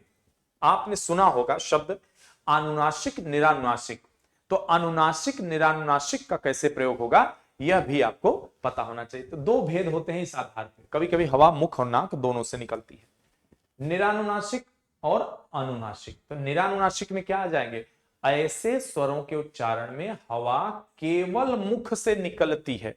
निरअनुनासिक यानी कि नाक से हवा नहीं निकल रही है, ठीक है। जैसे इसमें क्या हो जाएंगे? अ, आ, ई, सारे स्वर जितने हैं ये सारे निरानुनासिक हो जाएंगे। तो प्रश्न पूछा जा सकता है कि निरानुनासिक कौन सा होता है? जो है व्यंजन, स्वर, ठीक है, या कोई पर्टिकुलर दे दे वर्ड। जैसे एक में दे दिया क, ठीक है, और अगले में दे दिया म, ठीक है, अगले में दे दिया अ या फिर ख, ठीक है। इस तरह से बना दिया 4 वर्ड। अब आपको अगर पता है तो आप बता लेंगे, और नहीं तो कुछ लोग अ भी लगा सकते हैं, कुछ लोग क भी लगा सकते हैं जिन्हें पता नहीं है। तो यह बहुत आसान है कि स्वर सारे के सारे जितने स्वर होंगे वे सारे निरानुनासिक होंगे, ठीक है, सारे स्वर। अब आता है अनुनासिक। अनुनासिक ऐसे स्वरों के उच्चारण में हवा मुख और नाक दोनों से निकलती है, ठीक है। मुख और नाक दोनों से जब निकलती है तो ऐसे स्वरों को अनुनासिक स्वर कहा जाएगा। जैसे इसमें क्या आएगा? अ, ई, ऊ, ए, ओ। कुछ लोग नाक के सहारे भी बोलते हैं, और हिमेश रेशमिया जी ने तो पूरा गाना गा डाला, ठीक है, और उन्होंने अनुनासिक का सर्वाधिक इस्तेमाल किया, ठीक है। तो अगर कोई अवार्ड मिले तो उन्हें वो अवार्ड मिल सकता है। सभी स्वर, जी जी बिल्कुल बिल्कुल, सभी स्वर, ठीक है। हाँ रिजवान जी, चलिए आगे बढ़ते हैं। ओष्ठों के आधार पर जो स्वर होते हैं, ओष्ठों का भी इनमें काफी प्रयोग होता है।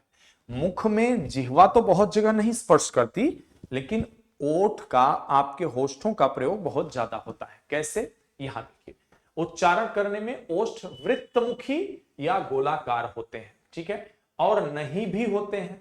इस आधार पे कभी कभी क्या होता है कि आपका होठ गोला होता है बोलने पे, ओ, आ, ओ, ध्यान दीजिए, बोलने पे ओ बोल रहे हैं तो होठ आपका थोड़ा सा वृत्ताकार हो रहा है, ठीक है। अ बोल रहे हैं तो बिल्कुल फैला हुआ है। इस आधार पर भी विभाजन होता है।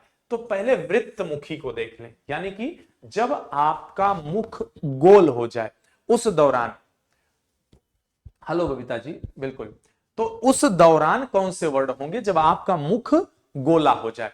ठीक है, तो वैसे में क्या होता है, इसमें स्वरों के उच्चारण मोस्ट गोलाकार होते हैं, जैसे उ ओ औ। अब इसको देख, जब आप प्रयोग करो उ ओ औ, आप बोल के देखिए। ठीक है, देखिए ऐसे चीजें याद रहती है हमेशा। ठीक है, आपने पढ़ा, अगर आप बोलेंगे तो आपके ब्रेन को ऐसा मैसेज जाता है कि वह उसे उसी फॉर्म में रिकॉर्ड कर लेता है। ठीक है, ब्रेन की खासियत होती है। तो कभी भी अगर आप इन सब जैसे भाषा को, किसी भी भाषा को पढ़ें तो बोल कर ही पढ़ना चाहिए। चलिए ठीक है, जवाब भी देते रहा करिए सभी लोग जो चीजें पूछे। चलिए, आवृत्तमुखी। आवृत्तमुखी का मतलब है हुआ जैसे जब मुख का आकार वृत्त जैसा नहीं है। ठीक है, वृत्त जैसा नहीं है। जी बिल्कुल, पीडीएफ भी मिलेगा संस्थान से, आप बात कर ले, मैसेज कर दिया करें तो पीडीएफ भी दिया जाएगा आपको। लेकिन देखिए मैं आप सबको बता दूं बच्चों, देखो आप लोग पीडीएफ पर डिपेंड मत रहा करें। ठीक है, आप लोग पीडीएफ पे डिपेंड, इसे अगर पीडीएफ ही पढ़ना होता है तो नेट पे तो बहुत सामग्री मौजूद है, और मुझसे अच्छी सामग्री मौजूद है, मुझसे अच्छे पढ़ाने वाले भी हैं। लेकिन आप शिक्षक से जुड़े, अपने सबसे ज्यादा महत्वपूर्ण होता है कि आप अपने उस्ताद से सीखें चीजों को, वह ज्यादा मायने रखती है। पीडीएफ तो मिलती रहे, पीडीएफ तो मिलेगी। आवृत्तमुखी की बात करें, ऐसे स्वरों के उच्चारण में ओष्ठ गोलाकार नहीं होते, अ आ ई।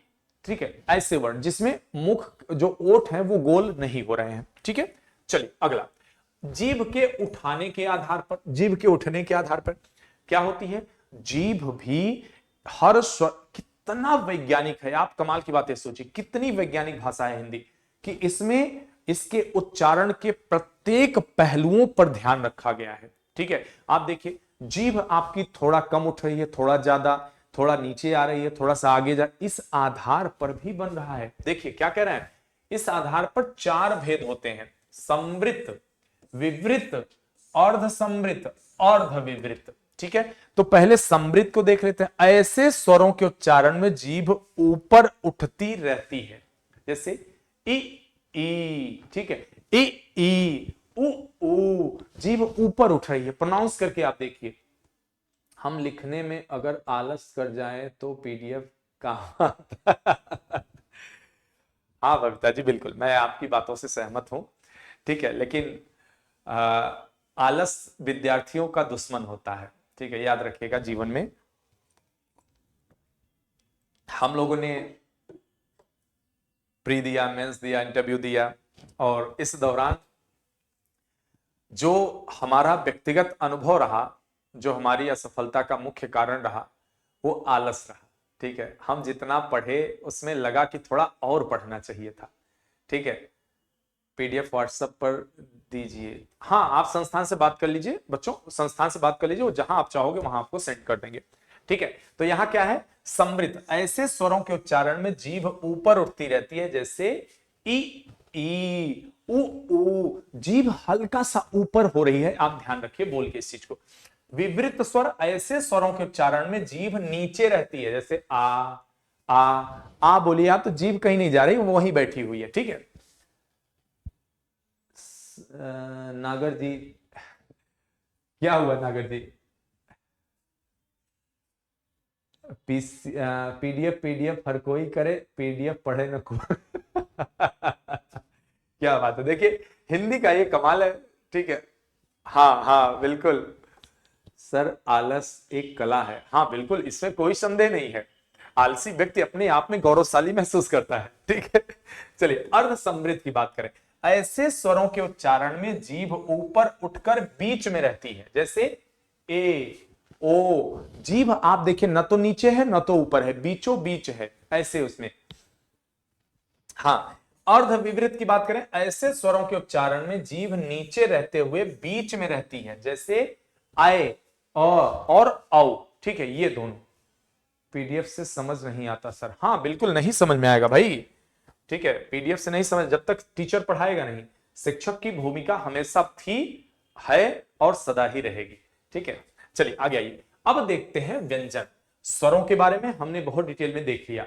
स्वरों पर जितने प्रश्न बन सकते हैं हमने आपको सारे प्रश्न बता डाले, सारे टॉपिक बता डाले, इससे ज्यादा स्वरों पर प्रश्न नहीं बनने चाहिए। अब आगे आते हैं व्यंजन पे। ऐसे वर्ण जिनका उच्चारण स्वरों की सहायता से होता है या बिना स्वरों की सहायता के उनका उच्चारण नहीं हो सकता, उन्हें व्यंजन वर्ण कहा जाता है। ठीक है, मैं पहले ही बता चुका, प्रत्येक व्यंजन वर्ण में अ की ध्वनि उसमें शामिल रहती है, बिना उसके आप उसका उच्चारण नहीं कर सकते हैं। जैसे सब पढ़े हैं सर, याद ही नहीं रहता। हाँ रिजवान जी बिल्कुल, मैं देखिए मैंने क्या बताया, मैं एक हमेशा सेंटेंस इस्तेमाल करता हूं बच्चों के लिए, जब कोई बच्चा ऐसा कुछ कहता है, मैं कोई ब्रह्म ज्ञान नहीं दे रहा हूं आपको, या कोई ऐसी चीज नहीं बता रहा हूं जो संसार में है ही नहीं। आप बहुत लोग ऐसे हैं जो मैं पढ़ा रहा हूं सब जानते हैं, आप में से कई लोग, ठीक है, बस आपको रिकॉल नहीं होता, बस आपकी स्मृति में वो चीजें नहीं रहती, ठीक है, आप विस्मृत हो जाते हैं, उसी को तो हम रिपीट कर रहे हैं। अब ऐसे आप पढ़ेंगे, जब आप जुड़ेंगे कायदे से, पूरे तन मन धन से लगे रहेंगे, तो चीजें आपको कभी नहीं भूलेंगी फिर। ठीक है, तो आइए देखते हैं। अब जैसे बिना अ के उच्चारण नहीं हो सकता, जैसे हम लिखते हैं, आपको कहा जाए जैसे लिखिए, मान लीजिए कि कोई भी किसी का भी नाम लिख लेते हैं हम, ठीक है, यहां जैसे हमने कहा कमल, ठीक है, या लिखे काम, हमने काम लिखा, तो अगर हम का को लेते हैं तो का में दो वर्ड मिला हुआ है, ठीक है, क और आ, ठीक है, ये दो मिला हुआ है, तो अगर हमने स्वर को अलग कर दिया, क क, बोलिए भला क, कोई वर्ड ही नहीं बनेगा, इससे वर्ण नहीं बनेगा, सार्थक ध्वनि नहीं निकलेगी। इसलिए स्वर का उसके साथ मेल होना आवश्यक होता है। ठीक है, हिंदी में 33 व्यंजन वर्ण होते हैं और इनको 3 श्रेणियों में हम बांट देते हैं। ठीक है, तो जो पहली श्रेणी होगी क्या है यहां, स्पर्श व्यंजन। स्पर्श व्यंजन अभी इससे पहले हमने पढ़ा, इस श्रेणी के व्यंजन का उच्चारण स्थान जो होता है, कंठ होता है, ताल होता है, मूर्धा होता है, दंत होता है, ओष्ठ होता है। परेशान नहीं होना है, एक एक पॉइंट को बताऊंगा आगे। ठीक है, स्पर्श व्यंजनों की संख्या 25 मानी जाती है। ठीक है, और इन्हें वर्गीय व्यंजन भी कहा जाता है। तो अगर आपके सामने आ जाए कि वर्गीय व्यंजन किसे कहते हैं, तो परेशान नहीं होना है, अरे सर ने तो बताया नहीं था वर्गीय व्यंजन क्या होते हैं, तो यहां इसलिए मैंने वो भी मेंशन कर दिया, वर्गीय व्यंजन भी कहा जाता है, क्योंकि ये 5-5 के वर्ग में होते हैं। स्टार्टिंग में ही मैंने बता दिया था इस चीज को। ठीक है, चलिए आगे। अब ये देखिए आपके व्यंजन है, उच्चारण स्थान, व्यंजन वर्ण। आगे मैं सूत्र बताऊंगा संस्कृत का, जिससे याद करना और आसान हो जाएगा। जैसे क वर्ग है, क वर्ग कंठ से उच्चरित होते हैं। क वर्ग में जितने वर्ण हैं, क ख ग घ अंग, ये सारे कंठ से उच्चरित होते हैं। च वर्ग की बात करें, यह तालु से उच्चरित होते हैं। जो आपके मुख में ऊपर वाला हिस्सा, खुरदुरा हिस्सा होता है, उसे तालु कहा जाता है। ठीक है, ये क्या है, च छ ज झ इया। ठीक है, उसके बाद ट वर्ग मूर्धा। मूर्धा क्या है, दांत से जस्ट ऊपर, दांत जहां से शुरू हो रहा है ठीक वहीं, तो किसी पढ़िए, ट ठ ड ढ अड़, इस तरह से। ठीक है, त वर्ग दंत, त थ द ध न, दांत से टच हो रही ना जीभ, दांत को छू रही है, वह है दंत। ठीक है, प वर्ग में ओष्ठ, बिना, दोनों ओठ को हाथ से पकड़ लीजिए और फिर बोलिए प फ ब भ, बोल के दिखाइए। लेकिन दोबारा वीडियो देखकर नोट्स बनाने से दिक्कत हो जाएगा। क्यों दिक्कत होगी रिजवान जी? ठीक है, चलिए आगे बढ़ते हैं इसका, प फ ब भ म। ठीक है, अब दूसरा जो आता है वह है अंतस्थ व्यंजन। अंतस्थ व्यंजन, अंतस्थ व्यंजन को अर्ध स्वर भी कहा जाता है। इनको अर्ध स्वर भी बोलते हैं, क्योंकि इनके उच्चारण में जीभ, ताल, दांत, होठों का पूरा स्पर्श नहीं होता, लेकिन स्पर्श होता है। ठीक है, इसलिए इन्हें अर्ध स्वर भी कहा जाता है। ठीक है, ऐसे व्यंजन वर्णों की संख्या 4 है। स्टार्टिंग में ही मैंने बता दिया था आपको, य, र, ल, व। ठीक है, ऊष्म व्यंजन की बात करें, परिभाषा मैंने पहले ही बता दी थी कि इनके उच्चारण में ऊष्मा महसूस होती है। जब आप बार बार बोलेंगे तो घर्षण सा लगता है, तो हल्का सा गर्मी महसूस होगी मुंह में आपको। ठीक है, इस श्रेणी के व्यंजनों का उच्चारण घर्षण से उत्पन्न ऊष्म वायु से होता है, इसी कारण इन्हें ऊष्म व्यंजन कहा जाता है। ऊष्म व्यंजन वर्गों की संख्या 4 है। कौन से? श, श, स और ह। ठीक है, इनके भी उच्चारण स्थान के बारे में आपको बताने वाला हूं। आप सब जानते होंगे, आप सब कहते हैं सलजम वाला स, खटकोण वाला स और ये सपेरा वाला स, इसी तरह बोलते होंगे आप लोग। लेकिन आज आपका क्लियर हो जाएगा, ठीक है, कि कौन सा दंती स है, कौन सा मूर्धन्य स है। ठीक है, ये जरूरी है, कौन सा तालव्य। आइए अब देखते हैं एक और विभेद व्यंजन के अल्प प्राण और महाप्राण। ठीक है, अल्प प्राण और महाप्राण के आधार पर, मतलब किसके उच्चारण में ज्यादा वायु का इस्तेमाल होता है और किसके उच्चारण में कम वायु का इस्तेमाल होता है। बबीता जी बताओ, कितनी श्रद्धा से हमको बचपन से क ख ग नहीं पढ़ाया जा रहा है, हमको वापस से बबीता जी, मैं हर कक्षा को अपने इसी प्रेम से पढ़ाता हूं बच्चों को, इसी श्रद्धा भाव से कि बच्चे एक रील एक समय आप लोग देखे होंगे चल रही थी कि टीचिंग केवल एक पेशा नहीं है। ठीक है, शिक्षक विद्यार्थियों से आत्मिक रूप से जुड़ता है और जो आत्मिक रूप से नहीं जुड़ेगा वो पढ़ा नहीं सकता। ठीक है, पढ़ाना एक कला है। ठीक है, चलिए, संपूर्ण व्यंजन वर्णों को दो भागों में बांटा जाता है। दो भागों में हम बांटते हैं जो वायु इस्तेमाल होती है उसके आधार पर, एक को अल्प प्राण, दूसरे को महाप्राण कहते हैं। जब हम अल्प प्राण की बात करते हैं तो जिन वर्णों के उच्चारण में ह ध्वनि की, हकार ध्वनि नहीं होती, उन्हें अल्प प्राण व्यंजन कहते हैं। ठीक है, अब आप इसे कैसे समझेंगे, तो इसके लिए आप खुद प्रोनाउंस करिए। मैं वर्ड बता दे रहा हूं, आप प्रोनाउंस करके देखिए। जैसे प्रत्येक वर्ग का पहला, ठीक है, क, ग, अंग। ठीक है, आप इनको बोलिए और क और ख बोलिए। किसमें ज्यादा वायु आपके मुंह से निकल रही, क में या ख बोलने में? आप देखिए, बोल के देखिए, तुरंत पता चल जाएगा आपको। उसके अलावा तीसरा और पांचवा वर्ण, तीसरा और पांचवा भी, और अंतस्थ व्यंजन जो है य, र, ल, व। ठीक है, ये सभी क्या है, अल्प प्राण है। दोबारा बचपन में लौटना पड़ रहा है स्वागत है आप सबका। ठीक है, रिटर्न इन चाइल्डहुड। ठीक है, चलिए आगे आइए। महाप्राण की बात करेंगे। जब महाप्राण की बात, अल्प प्राण देखा जिसमें हकार नहीं उत्पन्न होती, हकार का इस्तेमाल नहीं होता। ठीक है, प्रत्येक वर्ण का पहला, तीसरा, पांचवा और अंतस्थ वर्ण। अब हम जब महाप्राण की बात करें तो महाप्राण में क्या है, जिन वर्णों के उच्चारण में हकार की जैसी ध्वनि रहती है, इन्हें महाप्राण कहते हैं। ठीक है, आप इसे ऐसे भी समझ सकते हैं, अंग्रेजी में जब आप लिखते हैं, अंग्रेजी में आप लिखते हैं के और ख को क्या लिखते हैं, के एच। ठीक है, के एच, और उसके बाद आप ग लिखते हैं जी, उसके बाद लिखते हैं जी एच। ठीक है, तो जो एच जिससे मिला है आप इसको देखिए। ठीक है, अंग्रेजी में और अच्छा दिखता है। ठीक है, तो हिंदी में अगर आप बोल के पढ़ेंगे ना तो और आसानी होती है।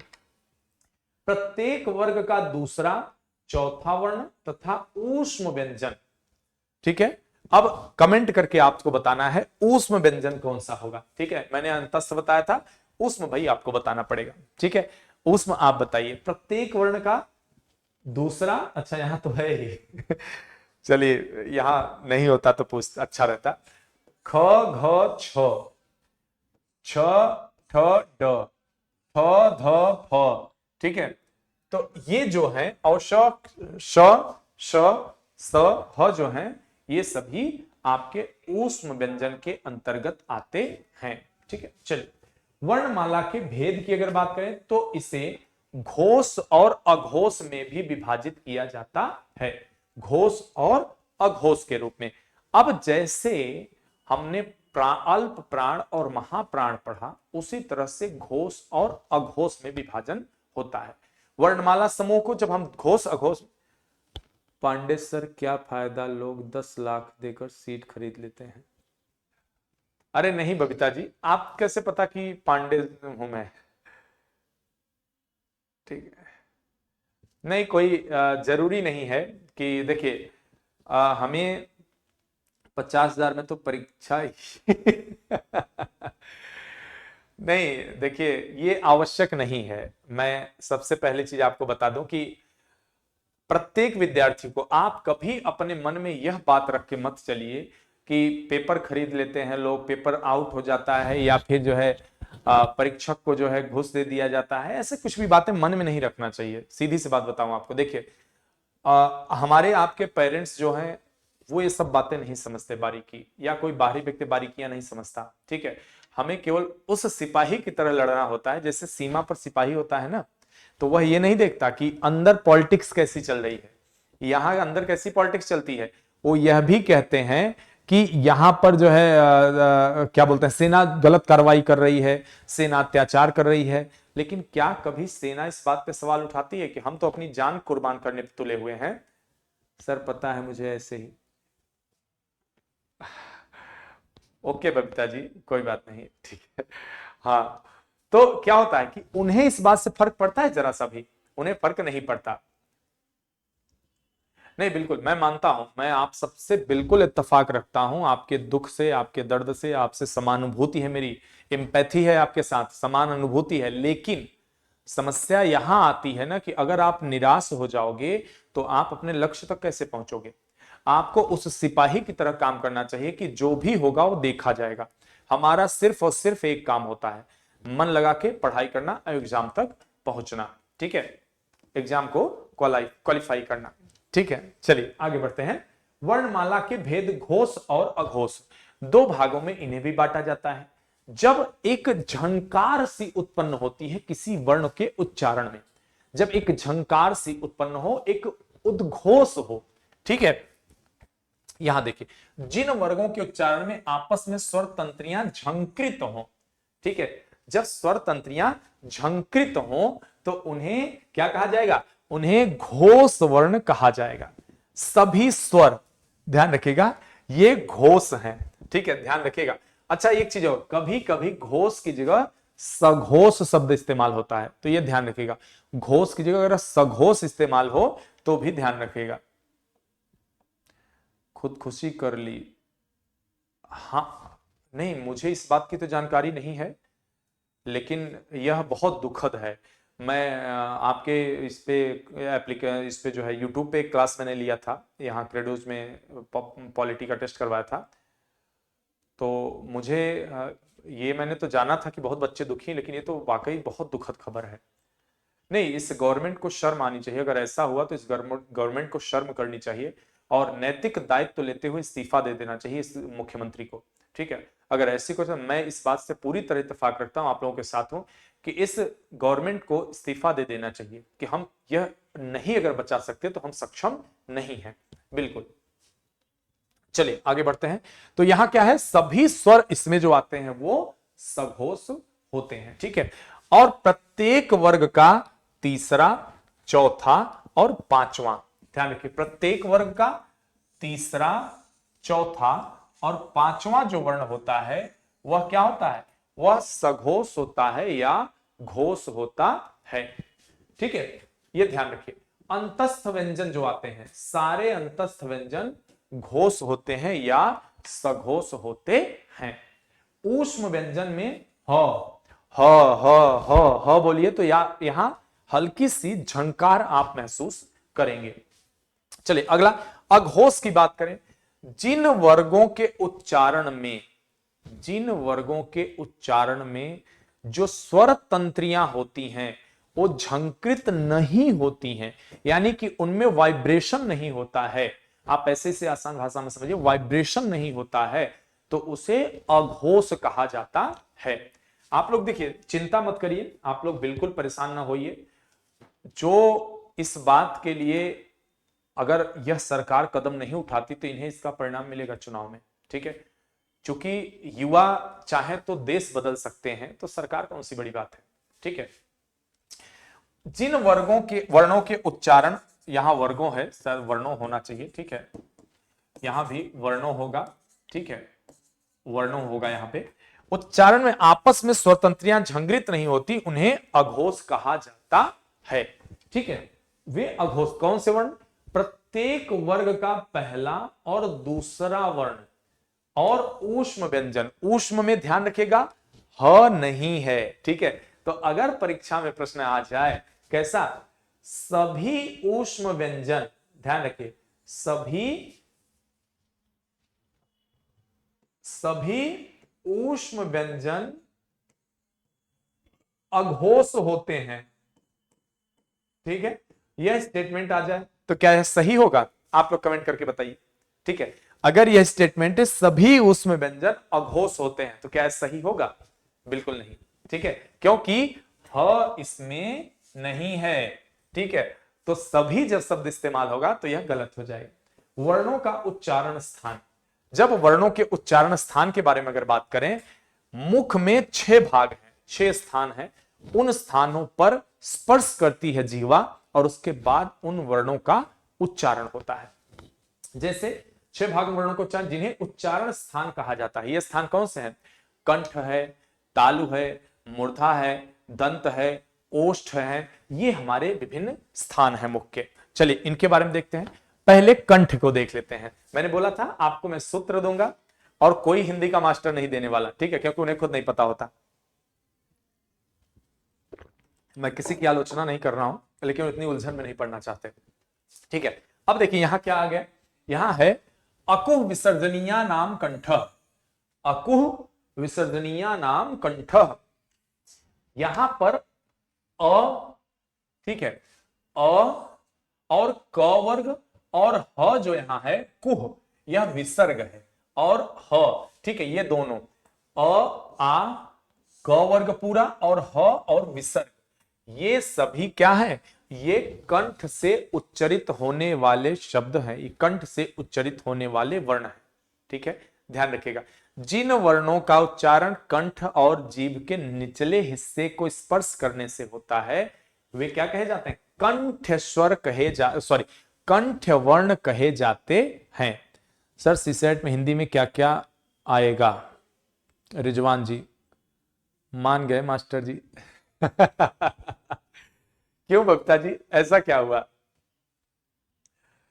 नहीं, देखिए मैं कोई भी सब्जेक्ट जब पढ़ाता हूं, मैं कई संस्थानों में अलग अलग सब्जेक्ट पढ़ा रहा हूं फिलहाल अभी के लिए, तो उनमें मेरी एक आदत होती है कि मैं चाहता हूं कि बच्चों को उस स्तर पे पढ़ाया जाए जहां से प्रश्न छूटने ना पाए, ठीक है। सीसैट में बच्चा, रिजवान जी हिंदी में क्या क्या, सीसैट में बच्चा 9 टॉपिक है टोटल, अगर हम मिला के चलें तो वैसे तो 12 हो जाएंगे। आपको पर्यायवाची, समास, संधि, ये सारे आते हैं, जितने भी व्याकरण के हैं आपको सब कुछ आएगा, ठीक है। और मैं सारा हिंदी का यहां कवर कराऊंगा, इसके लिए आप बेफिक्र रहिए, ठीक है। चलिए तो ये है। उसके बाद अगला आता है तालव्य, यानी कि तालु से प्रोनाउंस होने वाले जो वर्ड हैं, तालु से जो उच्चरित होने वाले वर्ड हैं, कौन से, इसका सूत्र क्या है, इचु यशा नाम तालु, इचु यशा नाम तालु। तो यहां क्या रहा है, ई आ रहा है, च वर्ग है, ठीक है, च वर्ग है, और य है और श है, ठीक है। यहां पे देखिए ई च य श, ठीक है, और ये तालु से, इचु यशा नाम तालु, इसका अर्थ क्या हुआ कि ई और च वर्ग और य और श, ये क्या है, ये तालु से बोले जाने वाले वर्ण हैं। मुखर्जी नगर तो आपका पुराना साथी है, हाँ बबीता जी बिल्कुल बिल्कुल हाँ मैं समझ गया बबीता जी, बिल्कुल। चलिए तो यहां पे देखिए ध्यान से, ई जो है और यहां पर जो चौवर्ग, तो आपको पता हो गया कि तालु से बोला जाएगा पहले भी, लेकिन यहां जो एक्स्ट्रा इंफॉर्मेशन क्या है आपके पास, ई, ई भी तालु से बोला जाने वाला स्वर है। इसके अलावा य जो अंतस्थ वर्ण है उसमें य भी तालु से बोला जाएगा। उसके अलावा श, आप लोग इसे कोई सलजम वाला स, कोई कुछ कहते हैं, लेकिन आज से आपको अलग बोलना है, ठीक है। आज से आप इसे कहोगे तालव्य स, क्या बोलोगे इसे, तालव्य श, ठीक है। तो ये तालव्य श होगा, अब से आप सभी इसे तालव्य श ही बोलोगे, कोई सलजम वाला स नहीं बोले, बड़ा छोटा स नहीं बोलेगा, ठीक है। तो ये चीज जरूर ध्यान रखें, जिन वर्णों का उच्चारण तालु और जीभ के स्पर्श से होता है उन्हें तालव्य वर्ण कहे जाते हैं। ये जितने वर्ण यहां हैं ये सारे तालव्य वर्ण हैं, ठीक है। चलिए अगला मूर्धा, मूर्धा से ऋतु रसानाम मूर्धा, ऋतु रसाणाम मूर्धा होता है। इसमें क्या आता है, जो आपका री है, ठीक है, री वर्ण है, उसके अलावा आपका ट वर्ग है, ठीक है, इसके अलावा ट वर्ग के सारे वर्ण, उसके अलावा आपका ल, ठीक है, उसके अलावा स, ठीक है। ये ध्यान रखें, जो नया चीज इसमें मिलेगा, थोड़ा सा इसे साफ करके और क्लियर कर दूं यहां पे, ठीक है। जैसे जो नया आपको मिल रहा है यहां, पहली चीज री है, ठीक है, उसके अलावा आपका ल है, उसके अलावा आपका श है। ये तीन वर्ण ऐसे जो आपको पता चले ये मूर्धा से बोले जाएंगे। तो ऋतु रसाणाम मूर्धा, तो जो यह स है, इससे पहले आपने क्या देखा, इससे पहले आपने तालव्य श देखा, अब यह मूर्धा श है, ये मूर्धन्य श कहा जाएगा, ठीक है। तो जब इस प्रकार का श का आपको बताना हो तो ध्यान रखिए, मत भूलिएगा, इसे मूर्धन्य श कहा जाएगा, ठीक है।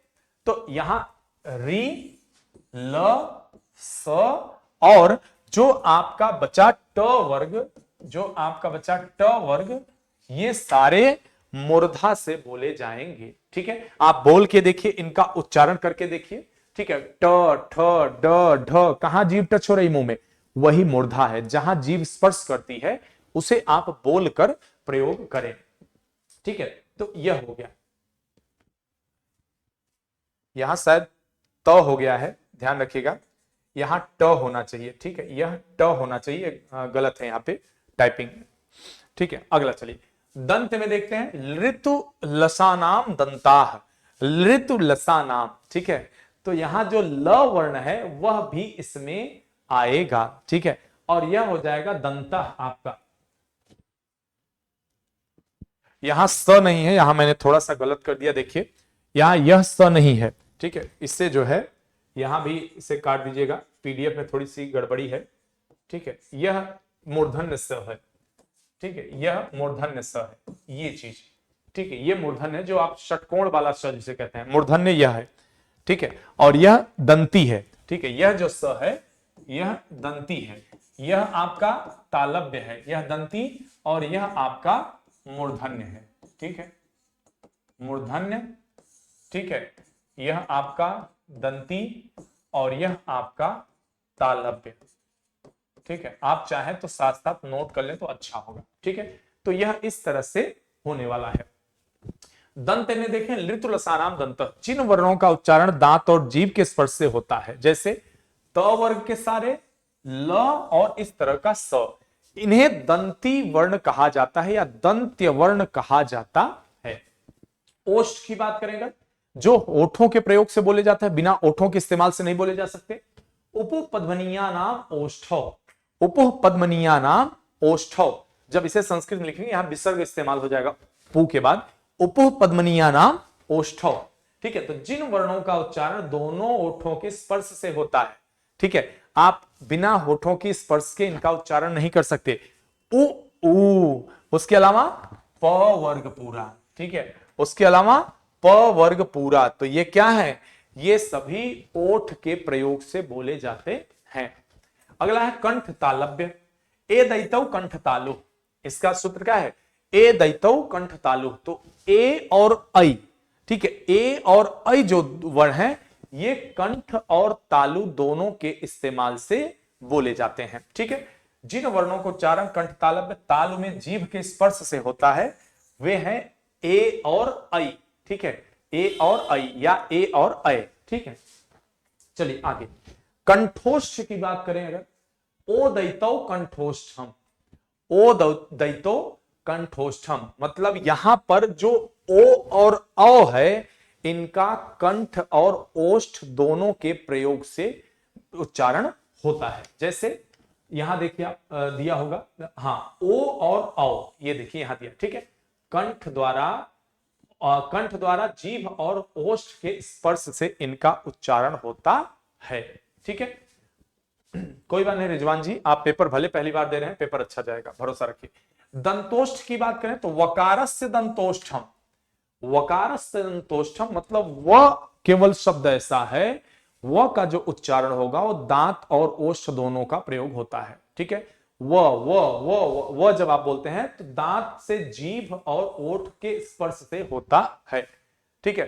अब इसमें अगर टच ना हो रही हो आपकी जीभ तो परेशान मत होइएगा, बोल के देखा नहीं प्रयोग हुआ। यह सूत्र है और सिद्ध सूत्र है, ये सब अपनी जगह बिल्कुल सही है। नाक की अगर बात करें तो यम गणनाम नासिकाच, यम गणनानाम नासिकाच, ठीक है। तो जो भी पंचमाक्षर होगा यम गणना नाम नासिकाच, जितने भी पंचमाक्षर हैं वो नासिका के प्रयोग से बोले जाते हैं, नाक की सहायता से, ठीक है। पंचमाक्षर का अर्थ हुआ जो हमारे वर्ग अक्षर है, वर्गीय वर्ण है, क वर्ग, ख वर्ग, क वर्ग, च वर्ग, ट वर्ग, त वर्ग, ये जो वर्ग हैं, इन वर्गों का जो आखिरी वर्ण है उसे पंचमाक्षर कहा जाता है, प्रत्येक वर्ण का, ठीक है। हाँ, तो इसलिए ये सारे लोग, ये सारे नाक से बोले जाते हैं। अब देखते हैं अक्षर के प्रकार, प्रकार के आधार पर भी थोड़ा सा देख लें। मैंने बोला ना, जो आज आपको हिंदी यहां पढ़ाई जाएगी वह आपको बहुत शानदार रहने वाली है, ठीक है। तो क्या है, अक्षर के दो प्रकार, बद्धाक्षर, मुक्ताक्षर, ये दो होते हैं, बद्धाक्षर और मुक्ताक्षर। बद्धाक्षर क्या होते हैं, जिसकी अंतिम ध्वनि व्यंजन हो, ठीक है, जैसे आप, नाम, काम, तो इनका अंतिम से क्या है, व्यंजन है। लेकिन एक मुक्ताक्षर भी होते हैं, वो क्या होते हैं, जिनकी अंतिम ध्वनि स्वर हो, या इन्हें ऐसे आप कह सकते हैं व्यंजनांत वर्ण और स्वरांत वर्ण, ठीक है। इन्हें ऐसे भी आप बोल सकते हैं, ये व्यंजनांत हैं, ठीक है, व्यंजनांत, और ये स्वरांत, ठीक है, इन्हें स्वरांत वर्ण, इस तरह से भी आप इन्हें पढ़ सकते हैं। मतलब जिनका अंत व्यंजन से हो रहा है और जिनका अंत स्वर से हो रहा है। आप अगर समझना चाहें तो आप देखिए, जैसे आप है, तो आपने यहां आप लिखा तो अंत में क्या है, यहां प है, ठीक है, व्यंजन है यहां पे, और यहां यह गो, ठीक है, गो, तो यह क्या है, यहां लास्ट में स्वर आ रहा है, ठीक है। इस तरह से सारे यहां इसके उदाहरण दिए गए हैं। चलिए आगे, शुभ और अशुभ, यह परीक्षा में शायद यूपीपीसीएस में पूछा जा चुका है एक बार, शुभ और अशुभ वर्ण, ठीक है, यह बड़ा महत्वपूर्ण है, ध्यान रखिए। शुभ अक्षरों की संख्या क्या है, अब इनके पीछे का रीजन कोई खास देखने को नहीं मिलता, लेकिन ऐसा माना जाता है कि साहित्यकारों द्वारा, कवियों द्वारा जो अशुभ वर्ण होते हैं उनसे कभी भी अपनी रचना की शुरुआत नहीं की जाती, ठीक है। तो इस आधार पर इन्हें कह सकते हैं। शुभ में क्या आएंगे, क ख ग यानी कि पहले तीन है, च छ ज पहले तीन, ड ढ ध ये है, न है, श स छ है। उसके अलावा अशुभ अक्षर क्या है, अंग है, झ है, इया है, ट है, ठ है, ढ है, अड़ है, त थ, प भ, ब भ, म, ये पूरे हैं, और र ल व श स है, ठीक है। अब इनमें जो अशुभ अक्षरों में 5 अक्षर ऐसे हैं जो आप यहां देख सकते हैं बोल्ड फॉन्ट में है, 5 अक्षर बोल्ड हैं, इनके कुप्रभाव के कारण इन्हें दधाक्षर भी कहा जाता है। आपके परीक्षा में केवल इतना ही पूछा जाएगा कि किसे दधाक्षर कहा जाता है। तो ये जो 5 वर्ण है, झ, ह, र, भ, झ, प, भ, र, ठीक है, और ह, ठीक है, इसमें हाँ ये सारे हैं। अब देखते हैं अगला, स्वराघात और बलाघात, ये क्या होता है। जैसा कि मैंने आपसे पहले ही बता रखा, जब हम किसी वर्ण पर ज्यादा जोर देते हैं, ठीक है, तो उसको बलाघात कहा जाता है, या स्वराघात। अगर वर्ण है, व्यंजन है, तो वह बलाघात, और अगर स्वर है तो स्वराघात कह देंगे। जैसे उच्चारण की स्पष्टता के लिए शब्द के किसी अक्षर पर जब विशेष बल दिया जाए तो उसे स्वराघात कहते हैं। उदाहरण के तौर पर देखिए, जैसे इंद्र, तो इंद्र में हम किस पर ज्यादा वर्ण बल दे रहे हैं, ई, इंद्र, ठीक है, बोल के देखिए इंद्र, ठीक है। उसके अलावा यहां क्रमशः ई और बी, भगवान विष्णु की जब नाम लेते क्या कहते हैं, विष्णु, विष्णु, ठीक है, तो वी पर ज्यादा बल दिया जा रहा है, ठीक है, इसी को स्वराघात या बलाघात कहा जाता है। चलिए, यह तो रहा हमारे वर्ण और वर्ण के प्रकार, उद्भव, सारी चीजों के बारे में हमने चर्चा कर लिया। अब इसी के साथ एक और टॉपिक कनेक्ट है, उसे कहा जाता है विराम चिन्ह। तो कुछ विराम चिन्हों को भी देख लेते हैं, क्योंकि बिना विराम चिन्हों के उचित प्रयोग के अर्थ का अनर्थ हो जाता है, ठीक है। आपने यह उदाहरण सुना होगा, राधिका रुको मत तुम जाओ, राधिका रुको तुम मत जाओ, ठीक है, राधिका रुको मत जाओ, राधिका रुको मत जाओ। अब इन दोनों का यहां प्रयोग करके थोड़ा हम देखेंगे, उससे पहले थोड़ा सा आगे बढ़ लेते हैं। देखिए, विराम चिन्ह महत्वपूर्ण है जिनका प्रयोग वाक्य प्रयोग के समय किया जाता है ताकि वाक्य का सही अर्थ और अर्थ निकाला जा सके। वाक्य की अभिव्यक्ति के लिए विराम चिन्ह बहुत महत्वपूर्ण होते हैं, ठीक है। और लिखते या बोलते समय रुकने या रुकने के लिए कुछ चिन्हों का प्रयोग किया जाता है, क्योंकि आप जब धारा प्रवाह बोलते हैं तो उस दौरान समझने में, सुनने में, समझने में दोनों में दिक्कत आती है।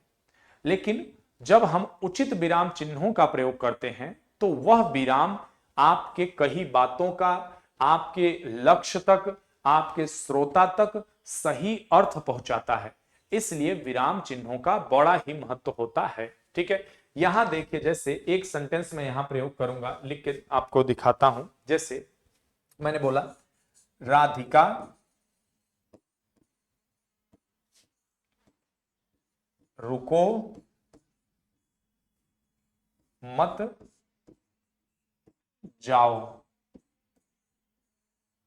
अब यह वर्ड है, एक जो है वाक्य है। अब इस वाक्य में मैं विराम चिन्ह का प्रयोग करके इसे गलत सही करूंगा। देखिए, आप इसका अर्थ बदल जाएगा। राधिका रुको मत जाओ, यह अर्थ हो गया इसका, ठीक है। और इसी को विराम चिन्ह को यहां से हम हटा देते हैं, ठीक है। राधिका रुको मत जाओ, ठीक है। राधिका रुको मत जाओ। एक विराम चिन्ह ने अर्थ का अनर्थ कर दिया, ठीक है। और अगर आपको विराम चिन्ह नहीं पता है, अपने आपने जो है मित्र को या आपने किसी को आपने मैसेज भेजा और उसका अर्थ का अनर्थ हो जाएगा, ठीक है। तो इसलिए विराम चिन्ह का कितना महत्व आप देखिए, एक छोटे से अल्प विराम ने पूरे अर्थ का अनर्थ कर दिया, ठीक है। तो यह होता है विराम चिन्ह का महत्व। चलिए डिटेल में इसको हम पढ़ते हैं। पूर्ण विराम या विराम चिन्ह की बात करें पहले, जिसे आप फुल स्टॉप के नाम से जानते हैं। हिंदी भाषा में पूर्ण विराम वाक्य के प्रयोग समय किया जाता है।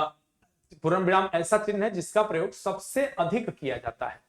पूर्ण विराम का सबसे अधिक प्रयोग किया जाता है। आप में से या आपके आसपास तमाम ऐसे लोग होंगे जिन्हें विराम चिन्ह का उचित प्रयोग नहीं पता है। पूर्ण विराम चिन्ह हिंदी का सबसे प्राचीन चिन्ह है। पूर्ण विराम को अंग्रेजी में फुल स्टॉप से दर्शाया जाता है। इस तरह से खड़ी लाइन, वाक्य का पूरा अर्थ प्रकट होने के बाद पूर्ण विराम लगता है। जैसे रमेश ने मुझे खाना दिया है, कंप्लीट सेंटेंस, ठीक है। पूर्णता का भाव होता है उसमें कि यानी कि कोई कार्य हो रहा था, पूर्ण हो गया। अब आगे खाना मैंने खाया नहीं खाया, फेंक दिया, वो अलग बात है। लेकिन यहां रमेश ने मुझे खाना दिया है, ठीक है, ये बात सत्य है, पूरी है, और इसलिए हमने यहां पूर्ण विराम लगा दिया। एक होता है अर्थ विराम। अर्थ विराम जिसे सेमी कॉलम भी कहा जाता है, उसका प्रयोग एक इस तरह बिंदी होगा और उसके बाद इस तरह से होगा, इसे अर्ध विराम कहा जाता है। जब कहीं कुछ समय के लिए रुकना है, उसके बाद बात कंटिन्यू करनी है। अर्ध विराम को अंग्रेजी में सेमी कॉलम कहते हैं। अर्ध विराम का अर्थ होता है आधा रुकना, अर्थात विराम का समय पूर्ण विराम से थोड़ा कम होता है, ठीक है। आम को अच्छा फल माना गया है, किंतु आम को अच्छा फल माना गया है किंतु श्रीनगर में और भी तरह के आम मिलते हैं, पूर्ण विराम। लेकिन बीच में हमें थोड़ा सा रुकना पड़ा। क्या? आम को अच्छा फल माना गया है किंतु, माना गया है किंतु। अब इसके बीच में यहां एक आप देख सकते हैं सरल अर्ध विराम लगा हुआ है। अगर पूरा पढ़ते तो क्या, आम को अच्छा फल माना गया है किंतु श्रीनगर में और भी तरह के आम मिलते हैं। तो यहां क्या है, यहां वाक्य दोष हो जाएगा, ठीक है। यहां पे जो वाक्य है, जो विद्वान होगा, जो पढ़ा लिखा होगा, वह समझ जाएगा वाक्य दोष को, ठीक है। हम आप नहीं समझ सकते, लेकिन कोई विद्वान व्यक्ति रहेगा वो जरूर समझ जाएगा, इसलिए इसका प्रयोग किया जाएगा। अब देखते हैं अल्प विराम, ठीक है। कॉमा का बात कर लेते हैं। इस चिन्ह का प्रयोग उन वाक्यों में किया जाता है जिनमें विराम अर्ध विराम से कम है या जिनमें विराम अर्ध विराम से कुछ अधिक देर के लिए होता है, ठीक है। तो यहां पर इस तरह का एक प्रयोग होता है, आप देख सकते हैं, ठीक है, चिन्ह के रूप में।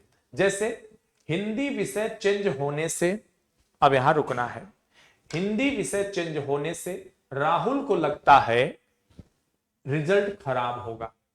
इसे इस तरह पढ़ेंगे। आप इस तरह भी पढ़ सकते हैं इसे, हिंदी विषय चेंज होने से राहुल को लगता है रिजल्ट खराब होगा। लेकिन इसकी सुंदरता कब आएगी, इसका अर्थ और ज्यादा स्पष्ट कब होगा, जब आप इसे ऐसे पढ़ेंगे, हिंदी विषय चेंज होने से राहुल को लगता है रिजल्ट खराब होगा। इस तरह स्वरों का उतार चढ़ाव, इस तरह से बलाघात, इस तरह से विराम चिन्हों का प्रयोग आपको भाषा की अच्छी समझ ही नहीं देता, आपको एक अच्छा वक्ता बनाता है। आप एक अच्छे वॉटर बनते हैं, एक ऑटर बनते हैं, ठीक है, यानी कि बोलने वाला स्पीकर बनते हैं। अच्छा, ठीक है। अब आगे देखिए, प्रश्नवाचक चिन्ह, मार्क ऑफ इंट्रोगेशन देखते हैं। प्रश्नवाचक चिन्ह ये आप सभी लोग जानते होंगे, ठीक है, लेकिन प्रयोग में आप बहुत कम लोग करते हैं। जैसे यहां देखिए, प्रश्न चिन्ह अंग्रेजी भाषा में मार्क ऑफ इंट्रोगेशन कहा जाता है। इसे इस चिन्ह द्वारा प्रदर्शित किया जाता है वे सभी वाक्य जिनमें प्रश्न पूछा जा रहा हो या कुछ पूछा जा रहा हो, ठीक है, तो प्रश्न चिन्ह का प्रयोग किया जाता है। जैसे कभी कभी मेरे पास भी एक दो ऐसे बच्चे हैं जो कभी कभी कुछ सवाल पूछते हैं, तो मैं कंफ्यूज मैं पूछता, पूछ रहे हो कि बता रहे हो, ठीक है। तो ये चीजें क्या है, जब विराम चिन्हों का आप उचित प्रयोग नहीं करते हो तब ये समस्या आती है सामने वाले के पास, ठीक है। तो यह ध्यान रखना चाहिए। अब इससे आप जानते हैं ये लड़का कौन है, ठीक है, ठीक है, ये लड़का कौन है, तो ऐसे प्रश्न पूछना। अगला है, चलिए, विस्मयादि बोधक चिन्ह, ठीक है, मार्क ऑफ एक्सक्लेमेशन, ठीक है। तो मार्क ऑफ एक्सक्लेमेशन का क्या होगा, आप सबके पास भी ऐसी घटनाएं होती होंगी, कभी आपके आसपास भी होती होंगी, जब आप कंफ्यूज पूछते हैं भैया पूछ रहे हो कि बता रहे हो, ठीक है। अब यहां देखिए, विस्मयादि बोधक चिन्ह का मतलब होता है जिसमें आश्चर्यचकित होना या फिर अचानक खुश होने की बात हो। इसमें तमाम प्रकार के आपको भाव देखेंगे, जैसे वक्ता लेखक के हर्ष, शोक, नफरत, विस्मय, ग्लानि आदि के भावों का बोध कराता हो, उसे विस्मयादि बोधक चिन्ह कहा जाता है, ठीक है। अरे वाह, रमेश ने क्लास में टॉप किया, अरे वाह, ठीक है, तो यहां वाह के साथ वो चिन्ह इस्तेमाल होगा विस्मयादि बोधक, ठीक है। तो यह एक विस्मयादि बोधक चिन्ह हुआ। आगे बढ़ते हैं, उद्धरण चिन्ह, इन्वर्टेड कामा। आपने कहीं कहीं देखा होगा कि जब कोई सेंटेंस इस्तेमाल होता है,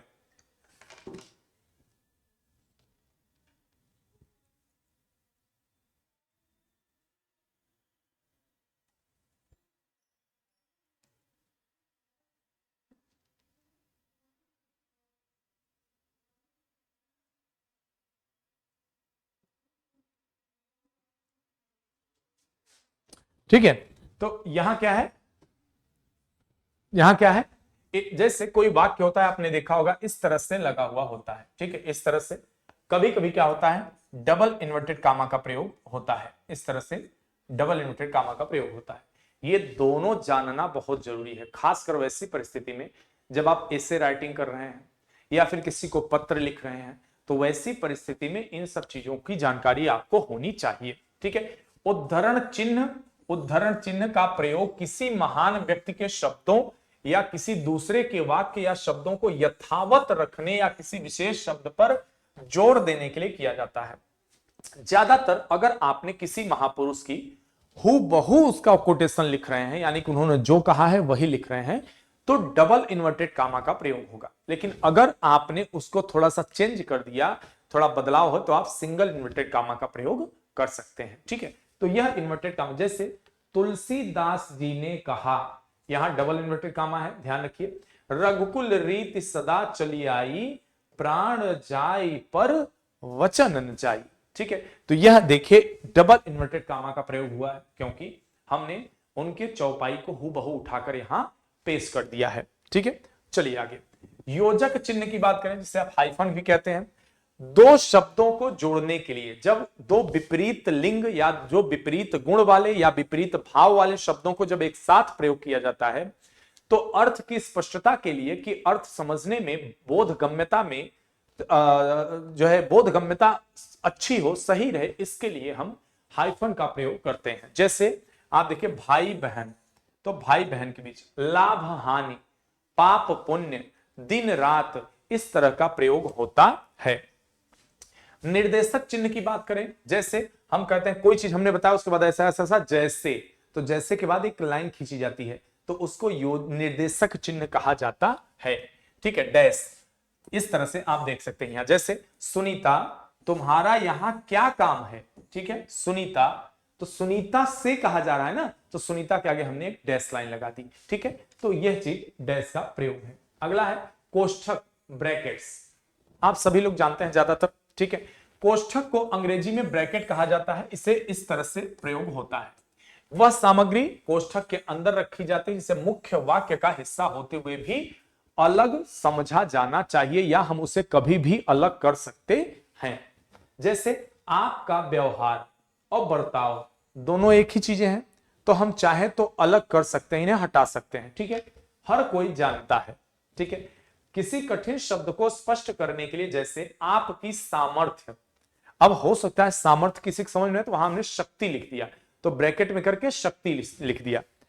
नाटक में अभिनय आदि प्रकट करने हो, जैसे मेघनाद, कुछ आगे बढ़कर, ठीक है, अब इसमें यह क्या होता है, यह इमेजिन करने के लिए ये शब्द ब्रैकेट में डाल दिए जाते हैं, ठीक है, मेघनाथ कुछ आगे बढ़कर, ठीक है, तो इस तरह से आप समझ जाएंगे कि यहां मेघनाथ थोड़ा सा आगे बढ़ के तब बोल रहा है, ठीक है। चलो अब हंस पद, हंस पद क्या होता है, कभी कभी आपने कुछ सेंटेंस में गलत लिख दिया या काट दिया, तो वो चीज नीचे लिख के इस तरह का एरो बना देते हैं, क्योंकि यह हंस के पैर जैसा लगता है, इसलिए इसका नाम हंस पद रखा गया है। हंस पद त्रुटि बोधक चिन्ह है, जब किसी वाक्य अथवा वाक्यांश में कोई शब्द अथवा अक्षर लिखने में छूट जाता है, तो छूटे हुए वाक्य के नीचे हंस पद का प्रयोग कर छूटे हुए शब्द को ऊपर लिख देते हैं। जैसे तुम मुझे दो, यहां हंस पद इस्तेमाल हुआ है, तो यहां क्या लिखना चाहिए, खून, तुम मुझे खून दो मैं तुम्हें आजादी दूंगा, पता होना चाहिए किसका है वाक्य। अब चलिए रेखांकन देख लेते हैं, अंडरलाइन, कभी कभी आप देखे होंगे, निम्न रेखांकित शब्दों का अर्थ स्पष्ट करें, तो रेखांकित का मतलब क्या है, निर्देशित किया जाता है उस लाइन को, तो उसके नीचे एक ऐसी लाइन खींच दी जाती है, ठीक है, जैसे अभी थोड़ी देर पहले मैंने रेखांकित किया था, यहां देखिए ये देखिए इसे रेखांकित किया गया है, ठीक है, इस वर्ड को, तो ये रेखांकन हुआ। रेखांकन को अंग्रेजी में अंडरलाइन कहा जाता है, इसे इस तरह से दर्शाया जाता है, किसी वाक्य में महत्वपूर्ण शब्दों वाक्यांशों को रेखांकित किया जाना चाहिए, जैसे भगवान राम की पूजा करनी चाहिए। आप सब भी जैसे आंसर राइटिंग कर रहे हैं या फिर आप सब मान लीजिए कि ऐसे राइटिंग कर रहे हैं, तो यह कहा जाता है कि जो भी इंपॉर्टेंट पॉइंट्स होते हैं उनको प्लीज अंडरलाइन कर दीजिए, ठीक है, उनको अंडरलाइन कर दिया जाता है, तो उससे एग्जामिनर की नजर उसी पे पड़ती कि महत्वपूर्ण बिंदु हैं जो बच्चे को पता है, ठीक है, ये चीजें होनी चाहिए। चलिए आगे, लाघव चिन्ह, लाघव चिन्ह या संक्षेप चिन्ह भी बोला जाता है, इस यह क्या होता है, जैसे आप कभी देखे होंगे कुछ लोग लिखते हैं डॉक्टर अपने नाम के आगे, या फिर जो ओरिजिनल डॉक्टर भी होते हैं वह डा लिखते इस तरह लिख बिंदी मार देते हैं, ठीक है, तो अभी क्या हो गया, तो यह डॉक्टर हो गया, तो इसे लाघव चिन्ह कहा जाता है या संक्षेप सूचक चिन्ह भी कहा जाता है, ठीक है, तो इस तरह बिंदी का प्रयोग, जैसे डॉक्टर संक्षेप में डॉ लिखते हैं। तुल्यता सूचक चिन्ह, ठीक है, बराबर वाला, आप बराबर वाला जो सब तुल्यता सूचक होता है, जैसे यहां लिखा है बद बिना रहित, बद बिना रहित, तीनों शब्द इक्वल हैं, आप तीनों का प्रयोग कर सकते हैं, ठीक है, तो ये तुल्यता सूचक शब्द होता है। उसके अलावा लोप सूचक, लोप सूचक क्या है, इस तरह से यह तीन बिंदु, ध्यान रखिए तीन के जोड़े में ही इस्तेमाल होता है लोप चिन्ह, 3, 6, 9 इस तरह प्रयोग होता है, अगर किसी ने 7 किया है 5 किया, ध्यान रखिए उसने गलत, उसे प्रयोग नहीं पता है, ठीक है। जब कोई कथन अधूरा छोड़ दिया जाता है तो उस कथन के अंत में लोप चिन्ह का प्रयोग होता है, जैसे रहीमन पानी राखिए बिन पानी सब सून, ठीक है, इस तरह के लिए यह प्रयोग में आता है। तो दोस्तों यहां पर हमारा आज का सेशन समाप्त हो रहा है, आशा करता हूं आप सबको पसंद आया होगा और आप सब बहुत अच्छी तैयारी करें अपना, मैं आपके साथ हूं, जो मुझे सब्जेक्ट यहां पढ़ाया जाना है मेरे द्वारा पढ़ाया जाना है, ठीक है, हिंदी का पूरा पोर्शन कॉम्प्रिहेंशन आपका है, इसके अलावा इंटरपर्सनल स्किल, कम्युनिकेशन, ये सारी चीजें मैं आपको यहां पढ़ाऊंगा, और ढेर सारी शुभकामनाएं और धन्यवाद, मिलते हैं हम अपनी अगली कक्षा में।